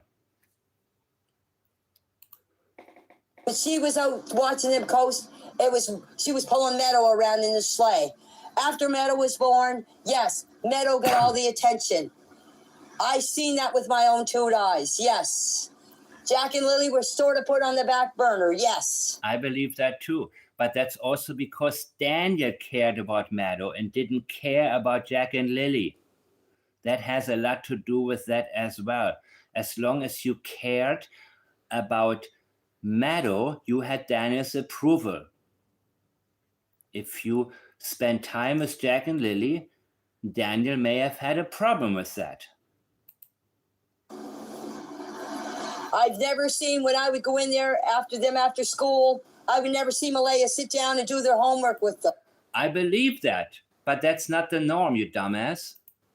I would never see Malaya read to them. I believe that. What did you do? I would always read to them when I would babysit them. Yes, I babysat Jack and Lilly. Whenever they went somewhere, I would babysit them. And I had no problem with Jack and Lilly. Let me guess, your son, did he ever read to them? Jack and Lilly would sit with me and watch TV. I would take Jack. He would hold him in my arms. He would pretend he was swimming. He would pretend he was playing airplane. Lily would be running around showing me her dolls. And, yes, I did more interaction with those children than Malaya Those children. did. And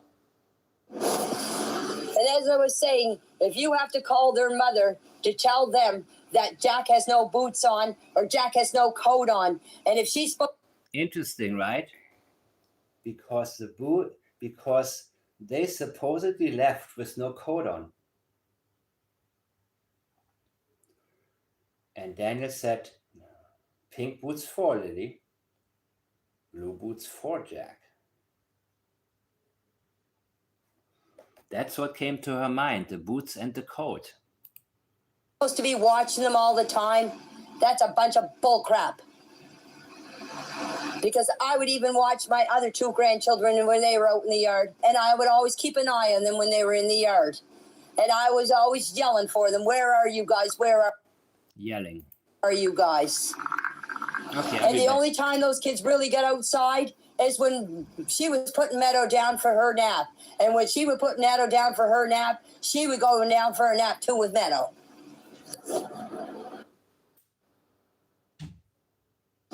Well, as I said, that's between her and Malaya.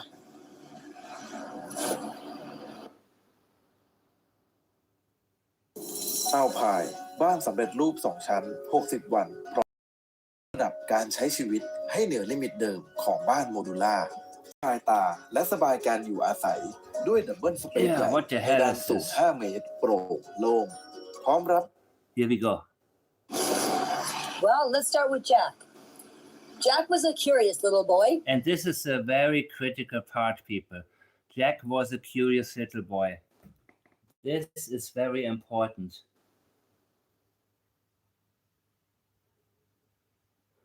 Jack was a curious little boy. And this may indicate something that he may have gotten into. Give me 1 second.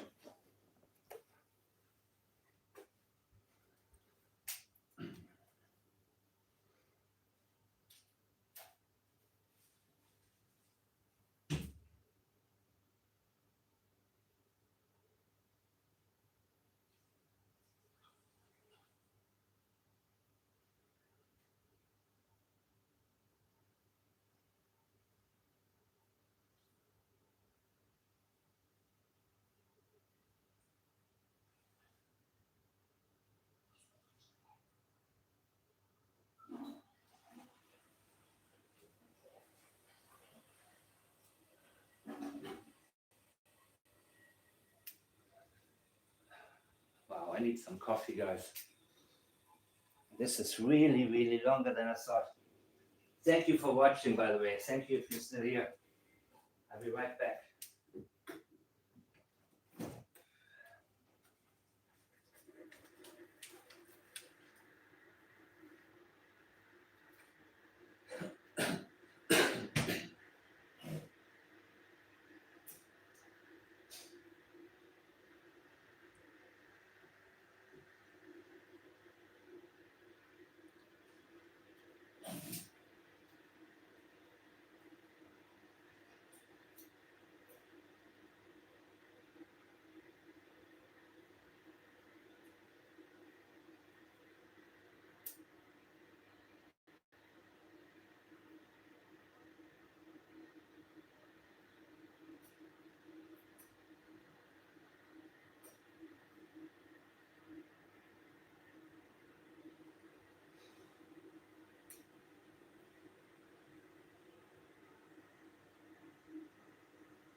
All right. This coffee is super strong now, man.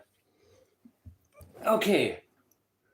Remember, Jack was a curious little boy. He was a happy little go lucky boy. A happy little go lucky boy. No, I don't think he was happy. I don't think so.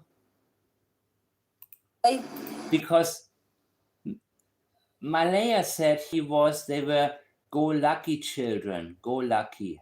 Not happy go lucky, because Malaya acknowledged that the kids were not happy there. Or at least had no reason to be happy. No reason that she saw. But I'll tell you, if he didn't want to do something, he wasn't going to do it. Because when I would get after him to put his shoes on, When I would get after him, she went after him. What did you do? Chase him? Because he played with the chickens or what?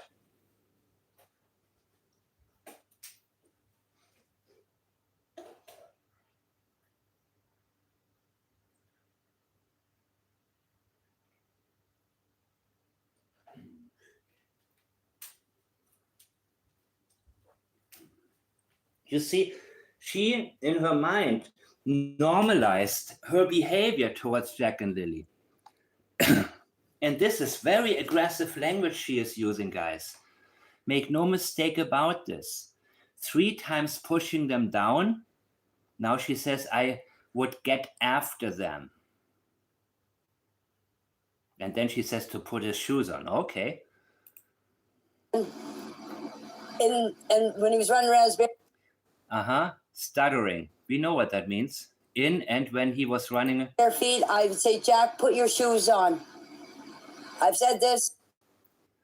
Is that the story you're trying to tell us? And he would just stand there and put his arms up, fold his arms up and go, eh. And this is a horrible way to imitate him, by the way. This is a very bad way to imitate a child who is now missing. Very bad. Make no mistake about it, guys. And that also expresses the way she viewed Jack and Lilly.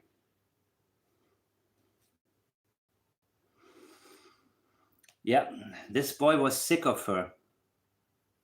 This boy saw her for who she was. And this boy felt horrible energy from her that he needed to protect himself from. That's why he folded his arms, because he knew whatever was coming was not going to be good for him. Children pick up on things. Later, as we become adults or teenagers, we are taught and being conditioned to act in a certain manner and respect people based on whatever their titles are or whatever their position in society is, and so on and so on. But children are very perceptive. They immediately judge you for who you are. And this is our God-given, that's how we stay alive. Through our instinct, our intuition. Even though you cannot explain it, you may not have the understanding. Why does this old woman hate me? You just know that she does. No matter what anybody tries to convince you. When people try to say, no, she's stressed, she's this, the kid knows. The children know. They feel what they feel. And there's no accident.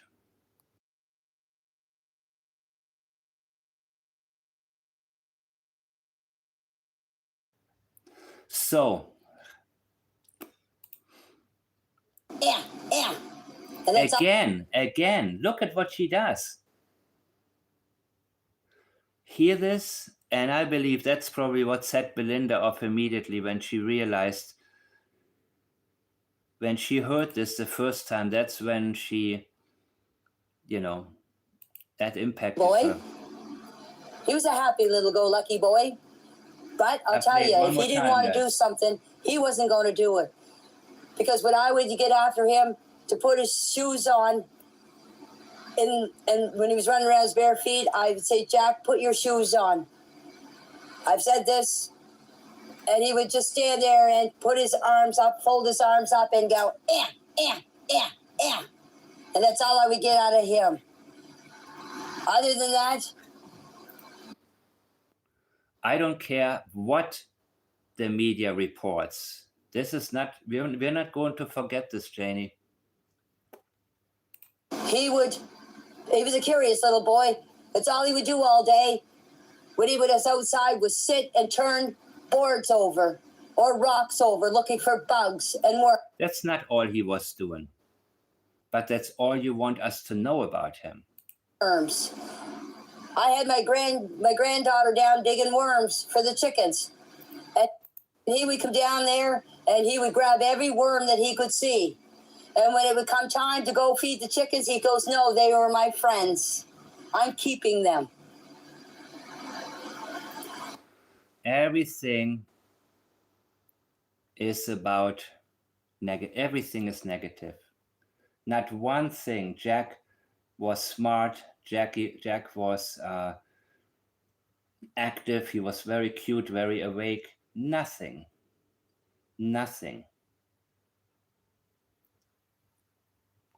When they tell us, when they talk about a missing child, and they're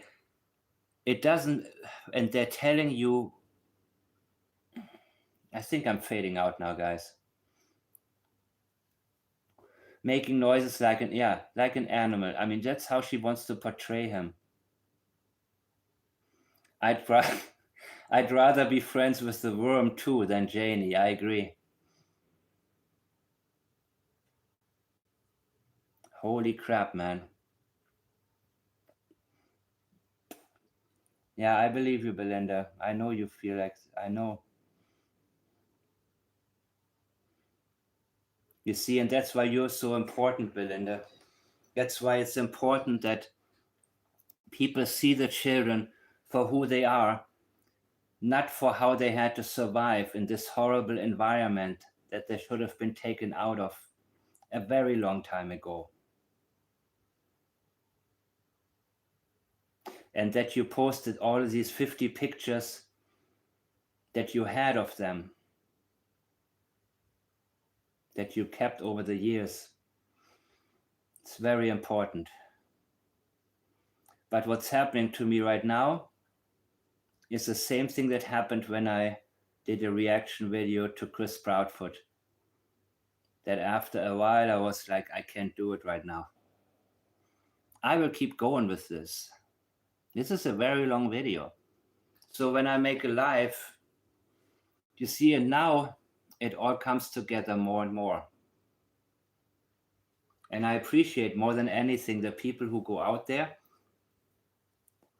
When people try to convince the crowds that none of them knew anything, and relentlessly you bring things up that we know,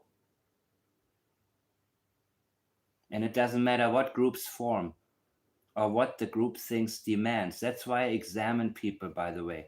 People who inject themselves into the case and take over and try to present the children. And I hate to say it, but I don't have hope in upcoming searches unless we look in the right areas. The right areas.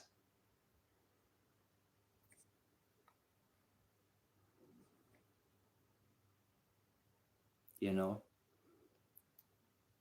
And Belinda, of course, wants to keep their names out there. My question is, what's in the CPS report? That's the key. Because then we can detect most likely a pattern and be able to realize what Daniel's behavior was towards Jack and Lilly, especially Jack. Because remember, she, Malaya, tried to downplay it, but still said he picked on Jack and sometimes on Lilly. And guys, because I'm fading out, I'm going to stop this live right now. I'll be back when I have some more information. I'm not going to play this song right now. Sometimes I feel it like it, sometimes I don't.